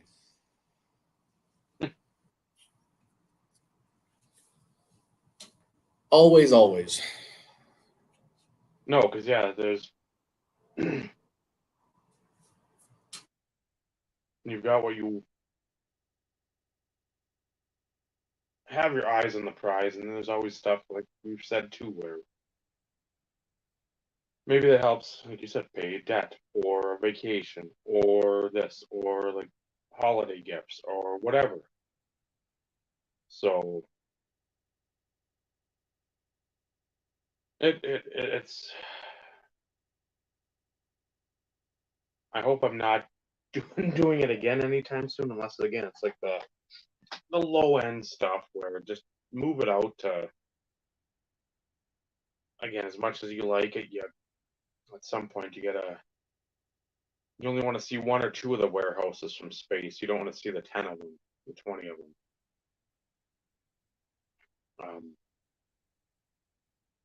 It's it's not like oh if I get or when I get the 3 cards that on the top of that list. It's like I looked up Walter Johnson. I looked up Christy Mathewson. There's a lot of baseball guys I'd love to get too, but it's just like then you're really the nose to the grindstone because baseball's been around a lot longer. A lot more guys that are well-known names. I'd love to get like a Ty Cobb. I'd love to get a Babe Ruth, but again, those are 5-figure cards. And again, if they're not, They're high four. and it's a lot of the stuff that, yeah, there could be something out there. There could be 2, 4, 5, 6 cards on eBay. But in my mind, I go back to like the 01 or whatever 02 cuts, the SP Legendary cuts. I was going to say SP Legendary cuts. That's Iconic set. Iconic set. I'm like I don't mind the definitives or whatever else comes out. Prime cuts would be another one potentially because Yeah, those should all be all encased. because I mean, I know I've still got. If I went out, there's a Ripken like a logo patch out of like the old school prime cuts. Before they went over to just like the the non-licensed and whatever 08. That's numbered. I've had numbered to 8, and I know people have asked about it, and it's like, well, again, like Vinny, you stole away some of those jewels. You don't need to fucking have all your jewelry on the table. Give them a taste. That's all they need. Because that's what I told Ryan. I said, this is the stuff I'm willing to let go. As hard as it is, this is stuff I'm willing. And he's like, I know you have more shit. And I know you have shit that would bury this stuff. I said, this is correct. And I said, I don't know if I'll ever get rid of it. Just because, like I showed the Jim Brown to 3, all kinds of autogram shit that's super low numbered. All these super, super low numbered cards. It's like, you make me an offer, and it's something like we said, you make an offer that's strong, you have my attention. You make me an offer, you offer at a card show, I'll say I politely decline. Because again, you're not even in the neighborhood of something that, if I know you ain't gonna see it again, don't give me your shit like, well, somebody might. No, nobody's gonna have it. And if they do, you're gonna be paying more than what I'm asking, or in my mind thinking I can get for that. Right. So that's where with people, it'd be so much easier. Just because there's like, I'm trying to think like an Aston Martin or something that's like limited to like 100 vehicles. You're like, oh, there's like 99 more of them. Okay. Find them. Yeah, Yeah. I was going to say, here, find them. I'll wait. Be like, okay, let me go through the Aston Martin collectors. There's whatever 15 or 20 that are off the list. Then you go to rappers that are stupid with money. There's another 20 off the list. You go to just like car collectors that love European cars. Okay, there's 10 more. So you're at half the production. Then you go to stupid startup guys that seem to have like the best luck in the world with the companies sell out and have millions to burn. There's another 15 of them gone. So you're at 35. It's like, you don't think of that because, well, there's 10 of them. And no, there's one right here that you know exists. The other 9 are probably locked up somewhere in somebody else's collection. Or buried in packs. Yeah. Well, it's no different talking about the elite passing the torch autos from 99. First, 100 are autographed for the singles, and the same applies for the duels. But it's like, yeah, go find one. I'll wait. It's the same type of concept. But it also goes back to what I've said in previous episodes. For those who have been around a long time, we know what Dave still possesses. We've seen it at some point in time. We may not remember it, but we have seen a lot of it. Because Dave used to do videos all the time. All the time. And yes, it was a lot of Josh Johnson and Northcutt and AJ Venegas and a few others. But sprinkled in, there were always the Hall of Fame stuff because that's just something Dave has done. But I will always go back and I will stand firm behind this. As a collector, you have to be careful of who you let inside your inner sanctum.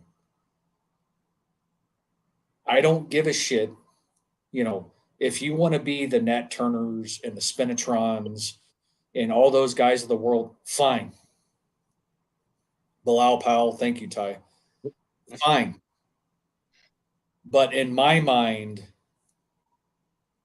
I'm still very leery of who I let inside my inner sanctum. I know a lot of shit that Dave has. I know a lot of shit that Vinny has. And a lot of shit that Vinny has, Dave knows it too. Nobody on here will probably ever see. Ever. And that's because you find your group of people that you feel very close to who you're willing to share things with. But in my opinion, it is not wise, anybody, if they are stashing stuff or they're banking on a player or whatever from any sport, why in the world are you going to come out and open your fucking mouth and say, oh yeah, I'm picking up so-and-so? Unless you're purposely trying to drive the market or price yourself out of picking up cards of said player. Mm-hmm. Why? So careful who you let inside your inner sanctum. Plain and simple. Hmm. Like I said, I don't have expensive shit running out of my ears. That's not what I'm getting at. But, at the same time, I still have stuff that is valuable that I sit on and eventually will gain value when I finally decide to get off my ass and get it graded. Maybe, perhaps, I don't know. But I'm a cheap bastard and that shit costs money. And when I'm trying to make, 4-figure deals to increase the Terrell Davis collection, that makes it a little bit more difficult to justify spending money to get some cards graded that I'm just going to sit on for a little bit longer until, I decide I'll get rid of a few. So I'm a collector first. So Speaking of rarities, and much like Dave has criterias, I have examples. So try to find me one of these. I'll wait. I'm pretty sure I know where that one came from too. Numbered to 1,000. Now that was the Fire on Ice that came from Dave. But this No, is the I wasn't alluding to coming from Dave. That's the one I thought you stumbled across on ComC. no, this is the one I found. Buy it now for ridiculously cheap, and I don't think they realized what they had. So this here, the one I had foil damage down here. I still have it, but this one has a little nick on that corner, that one right there, but way better than all the foil missing down here. But you can find the ones. This is the away jersey, I believe, because back then they wore dark colors away and the white jersey at home. So this is the away. This is not easy to find. This is usually numbered to 2002. That's the one that is more common. This is numbered to 202. This is not an easy card to find. Well, there's 202 up. Find me one. Again, I'll wait. It's not something easy to find. Now, if you could find me one of these from 2014, I thank you very much. But this is, I'm blind. This is 2014 Panini's Father's Day. I think the other one's 2012, the one I really want. But this is the cracked ice out of the Father's Day packs. Buddy, a guy I've been buying off for a long time, hooked me up with this one. And that is 19 to 25. I've never seen this card but once. Because the regular one, I was going to say they have other variations too, don't they? so that's the regular one, right? Then there's one that's on thicker stock. And then I think there's a lava that has a little bit of foliage on it. So this one's a little bit thicker as compared to that one. So just rare cards that, where something like this, these things you can find on eBay quite regularly, even though it's 1 in 200 and some odd packs. This one's numbered to 250. This one's not numbered. It's out of this year's extended. And then here's another one that's hard to find. It's numbered to 99. It's a red version of complete Pacific. So one of these came, it was like a set within a set. So you had your regular, say, Adrenaline. I can't think of the set that it was in, a regular Pacific. Then you had these Pacific Complete cards. Then you had the red ones. So this popped up again, numbered to 99. Try to find one of these sides. I think there's one here and there that I've seen. But other than that, nothing real interesting in the pile except for number to 35 under Ultimate. I got it because of the patches, because those are just sick. Absolute filth, as we would say. So, just because the card's cheap, is it a good buy? Not necessarily. Is a card expensive? Necessarily a good buy? Not necessarily. Know what you're going after. Do your research. Don't let somebody else tell you. You know my research department is? It's the mirror over yonder. I look at it and I say, Self, what should I buy? Or I call these two guys up. Or Bob. Or somebody else. So Lewis. I'm gonna steal your thunder for just a second. Oh, you go right ahead. So this is the card I was looking for when we had Ryan and Neil on. So this is another prime example though of not, so this is of course rarer, Vinny, than what you were showing, but still a great example of the whole concept of this is Upper Deck Retro Platinum variation. Find one. I'll wait. We'll be here for probably a week. This is not really a fair example because the fact that it is a 101, but find one. Find a platinum variation from Upper Deck Retro. Go for it.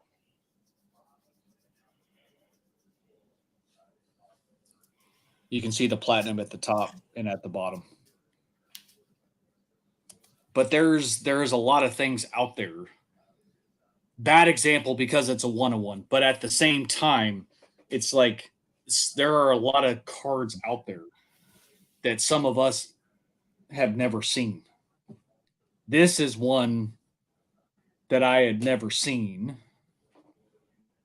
And it just so happened to stumble into Ryan's lap at the TriStar show in Houston years ago. But I had never in my life seen a platinum variation, nor did I even know it existed. So, yes, and Vinny with the fanny pack flex. Supreme fanny pack flex. And of course, here comes Dave pulling out a Deion Sanders autograph. And thank you, Paul. Favorite National Treasures year.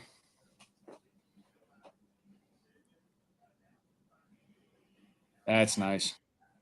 So Dave's actually pulling out shit out of the. I remember that one.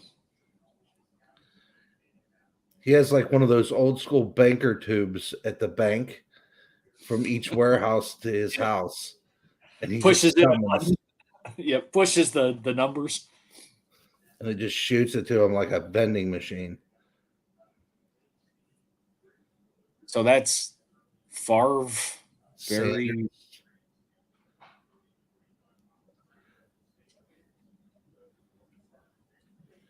That, yeah.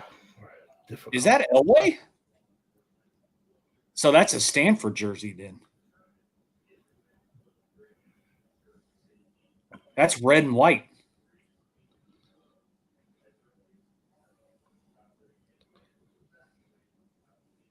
Speak, Dave. Speak. That might be a Pro Bowl. Oh, yeah, I guess it could Yeah, be. that could be Pro Bowl. Yeah, speaking of which, I missed out on the Thurman TD Barry patch version, numbered to 5 of that same card. Not that card, the other one that you just showed from That's 06. Lambert, and who was the other guy? Lambert, Franco, Buck Oh, it's Buchanan, Franco. Bob Greasy, number to Yeah, I 10. couldn't tell if that was Franco 22. Yeah, okay.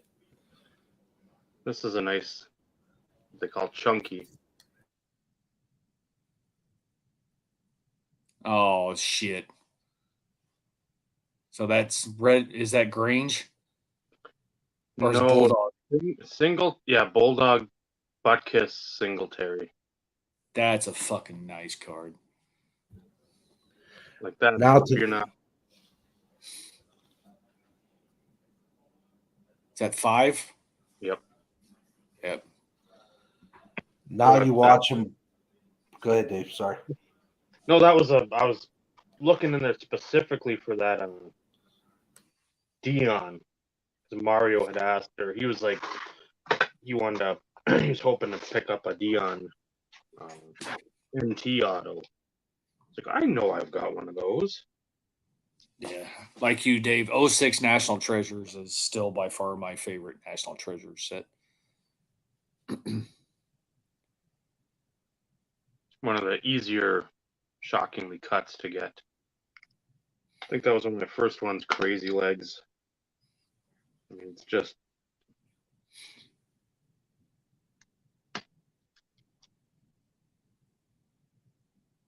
That's Earl Campbell.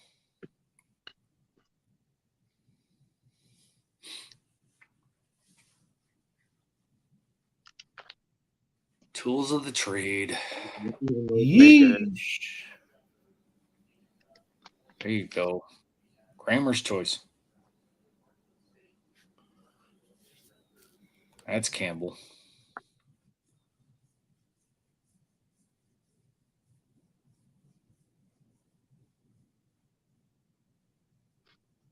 Ernie Davis. Okay, Ernie.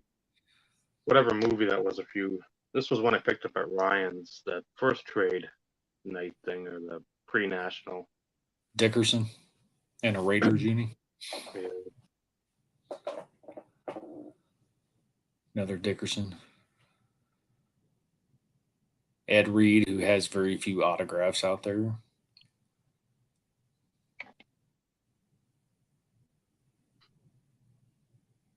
Emmett Shoe. I mean, and this video is up somewhere. This is that one box I went through, and I think it's just through some of the J. But yeah, there's just an unhealthy amount of patches that are. Here's one for Vinny.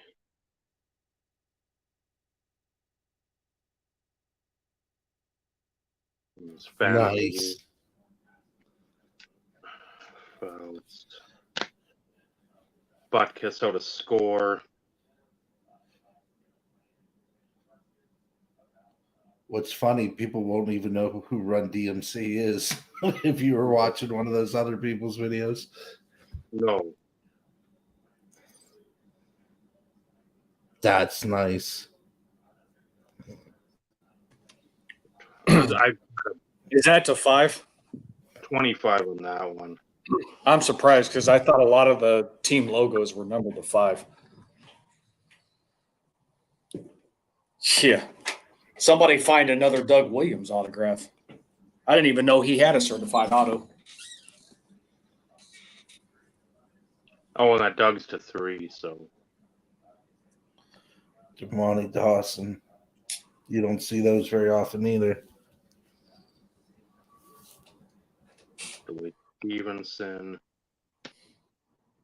Deacon. Never. Here's one I could never pass up. Dolman. That was one of the coolest card designs. I remember when that came out.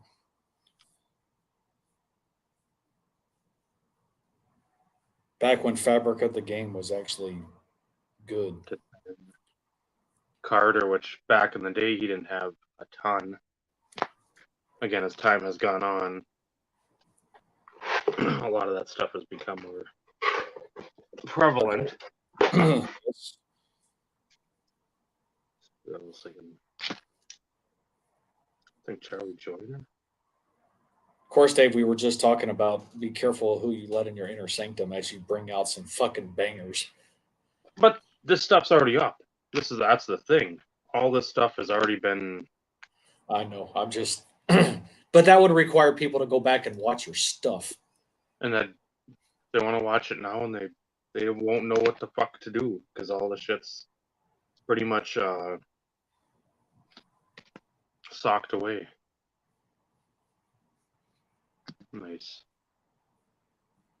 Ironhead Hayward. Signed on the back. All pro line. Most Yep. all pro line was signed on the back. The round mound. Gotta, Keeping the Ziggies on ice. yeah. Don't worry about that. Willie Lanier. Really Lanier. Riggins. Topps Archives.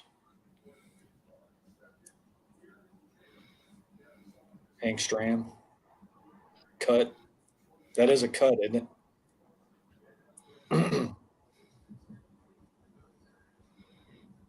Paul Warfield. 5. I gave Smitty a Stram cut. Stenerud. Somebody's probably sitting there going, who?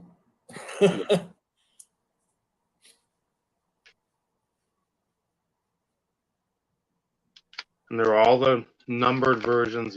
Some of these are the backdoored that you see out there. So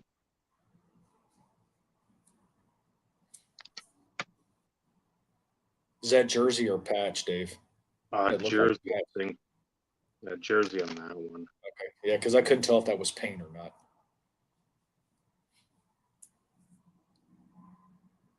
So, who was that? Oh, okay. So Van Brocklin and is the one that eludes me.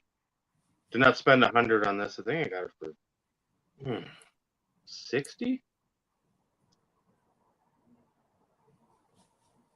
That's Barry. 18 to 20.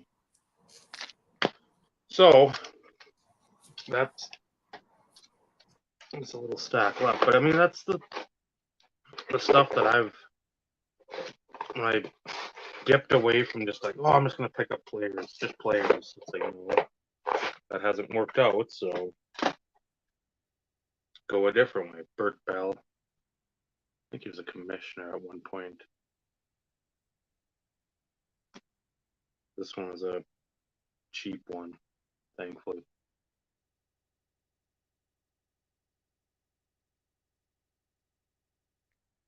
It's Bulldog to 25. Yeah, but still not a ton of stuff out there his though either. Bobby Lane. Another Bert Bell. One of my favorite sets of all time. Is that the Topps fan favorites? I think so. What is that, 03? 04. I know Brad's a proponent of the Dolphins teams. Yeah, because I think that's the same year and set that I have the 3 Amigo autographs from Denver. Okay. Yeah, because there's. I don't know if I got Vance, but I don't know if I've got anybody else. Yeah, I've got Vance, Mark, and Natil. Is that Bo? No, that's Cliff Branch. Oh, okay. I don't think I've got much Bo Jackson stuff.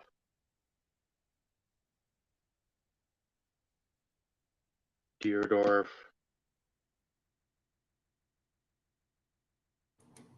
Darryl Green.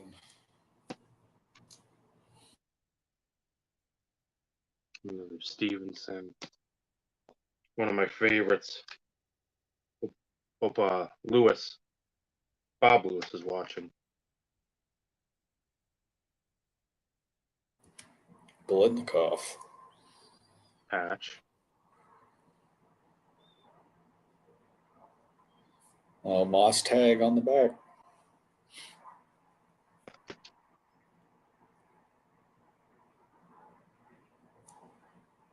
The infamous 97 Upper Deck Legends. So many forged signatures from that set. Oh, I know. It's obscene.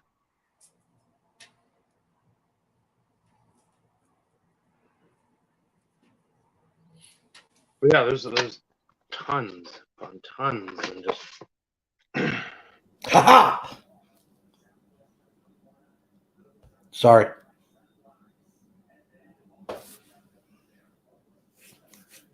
Did you win something there, Benny? Yeah.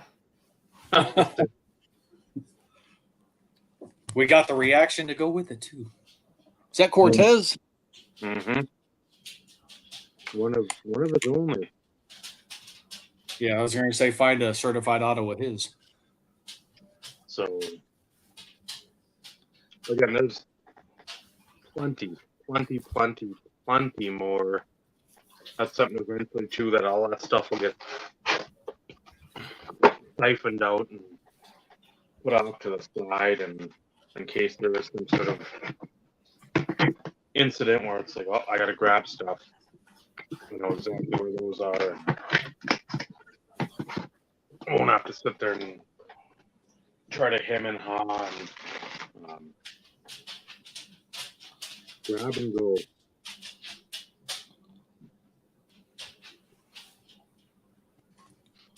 So now that we've cruised into the close to the 2.5 hour mark, we have a few people here.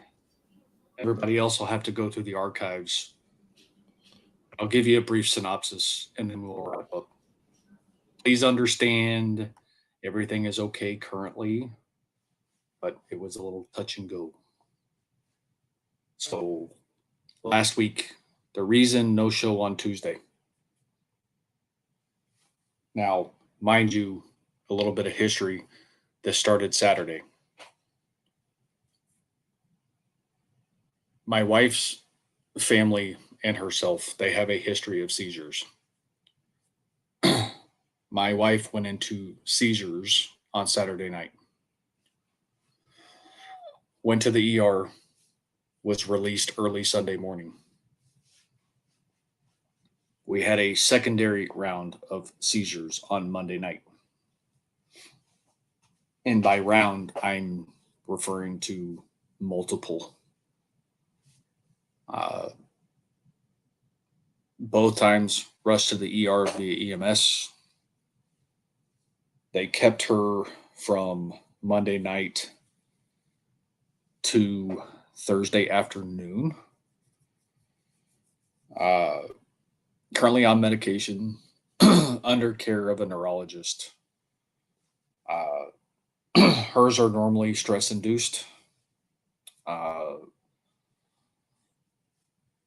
Both work, mental, physical, any sort of like excess major stress. But as of right now, everything has been under control. We have a follow-up with the neurologist next month. My wife loves the neurologist. She listens, already starting to take the proactive approach to try and get some of the alternative treatment for her migraines, which are also a trigger of seizures. So we are still taking it a day at a time. But in the state of Texas, if you ever have seizures, you cannot drive for 90 days. So I get to play taxi. That's the whole reason why we were at Walmart together, is because she cannot drive. But everything has been okay. Knock on wood. Somebody please knock on wood. Knock on wood. but that is the reason why there was no show on Tuesday. I did tell the guys that if they wanted to proceed, it's like, hey, I won't be there. I actually did get home Tuesday night, normally which would have been right before the show, but Dave and I were chatting, and he made the call to postpone the episode. So it was kind of a group decision, but Dave didn't feel comfortable proceeding due to the situation. So for that, Dave, I do appreciate it. However, I would have understood. May have actually given you guys some sort of positivity to a degree based on the shit that was going on, because I know both of you guys were quite concerned, inundating me with text messages asking for updates, even though at the time I didn't really have a lot of information, which it sucks, but we still don't have answers. But because of history, it's mostly stress induced. We are on the waiting list for the continuous EEG, which may or may not give us some other insight. We don't know. It's not like we're looking for a diagnosis per se, other than the fact that she technically does suffer from seizure disorder. But it's one of those in which we're hoping that it's not medication forever. But if it is what it is. So that's where we happen to be at the moment. As things kind of progress, I'll fill in the larger audience at some point. Dave, Vinny, and Bob get all the updates just because we have our own little separate text message. But yeah, that's what transpired. Like I said, just know she is okay currently on medication. And we're just taking it a day at a time. So not trying to end the show on a somber note, but I did make a promise in which I would fill in everybody of what did in fact transpire. So everybody knew why there was no show on Tuesday. Because I don't know how it was communicated, if Dave just shifted the time or what. Basically. Not that I don't take this the wrong way. Not that I owe anybody an explanation, but because you guys are always here and I consider you guys friends. And some of you, I apologize for not reaching out via Instagram or whatever, or text and letting you know. But it was a whirlwind for a few days. I can tell you over a 4-day time span, I had roughly about 6 hours of sleep. If that tells you anything. So back to normal. Come back to work. Sleeping. But it was touch and go to a degree of not knowing. It's not like she was critical or anything along those. It's not to that extent, but it's still one of those, and it's a very nerve-wracking experience.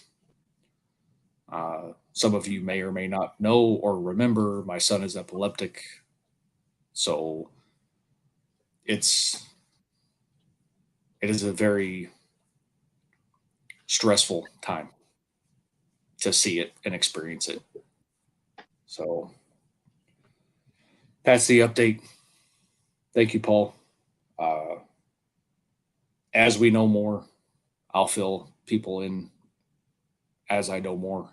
But the updates are going to be pretty sporadic until follow-up appointments, until future tests, and so on and so forth. Her echo came back normal, so that's good. So that's a positive. Thank you, LA Pats. I will. And Appreciate the kind words. So at least heart's good. So we're good there. Now it's just future visits with the neurologist, future tests, and then we'll go from there.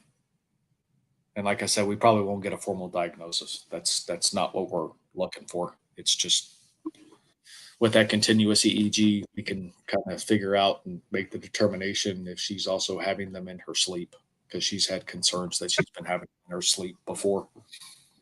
And if that's the case, then, like I said, it's medication for a long time. So, but that's manageable. So yeah.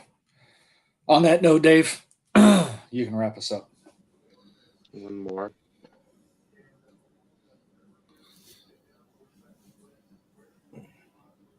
Oh, 0405 or before that? Ooh, that's the exclusive young gun. Mm-hmm. So I think it's 1-2. Okay. So Because they did those a couple times. I think that was might have been the first time. Yeah. Then 0405 was the strike year. And that's Mm-hmm. when Mario got his. Another tough card to come by. This is correct. And if you find it, guess what? You're not paying $30 or $40. It's three figures and low three figures in a good day. And So, by the way, Steve, that haha win was for you. Ha ha ha. So it's like a double haha. Well, you can stop that already. No, not Dave's turn.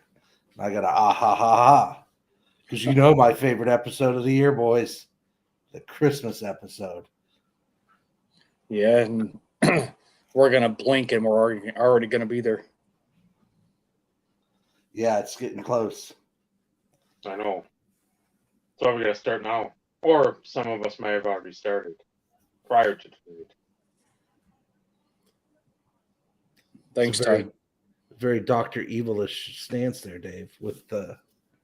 Mm-hmm. Yes, and at some point, fellas, we need to talk about chasing the hits because we're gonna miss September. We've been doing that lately, but we need to let's get it figured out for the rest of the year and start getting those planned.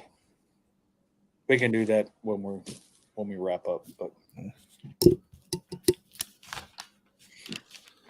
So thank you for watching. Waiting. We started a little later than 7:35 ish. The game went into extra innings, so couldn't start on time. Thank you, TBS. Enjoy the conversation again. Zigzagged, eventually serpentine back to the subject or the topic. So it's a topic that'll always be one that we have to deal with, especially us as collectors, that we're not all whatever Schmiegel or whatever and holding our cards, my precious. But in the same breath, it's like, the adage of, you know what you have into it, but at the same time, you know what you have into it is more than a financial, you know what you have into it. So always makes it a little more difficult, but to scale a mountain, you can't wish yourself to the top or have 30 credit cards that are just jammed up with awesome trading card purchases and still manage to have an actual life. So it is what it is. So remember, like, comment, subscribe, dislike, whatever you want to do. Call us out, that's fine.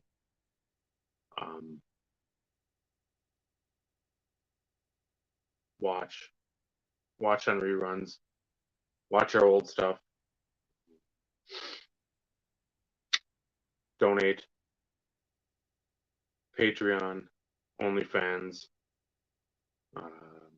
Zelle, Venmo. Crypto wallet is closed.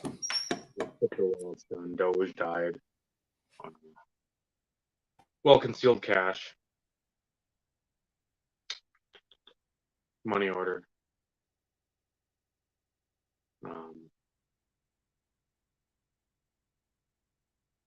We will take gift cards. Not to like Best Buy or Circuit City though. Sorry. Other than that, he's Steve. It's Rennie. I'm Dave. This has been the Insert Revolution podcast. Remember, collecting cards, wonderful thing to do. Wonderful hobby. The friendships you forge along the way, that's what really matters. Good night, everyone. Good night, everybody. Thank you, Better Half.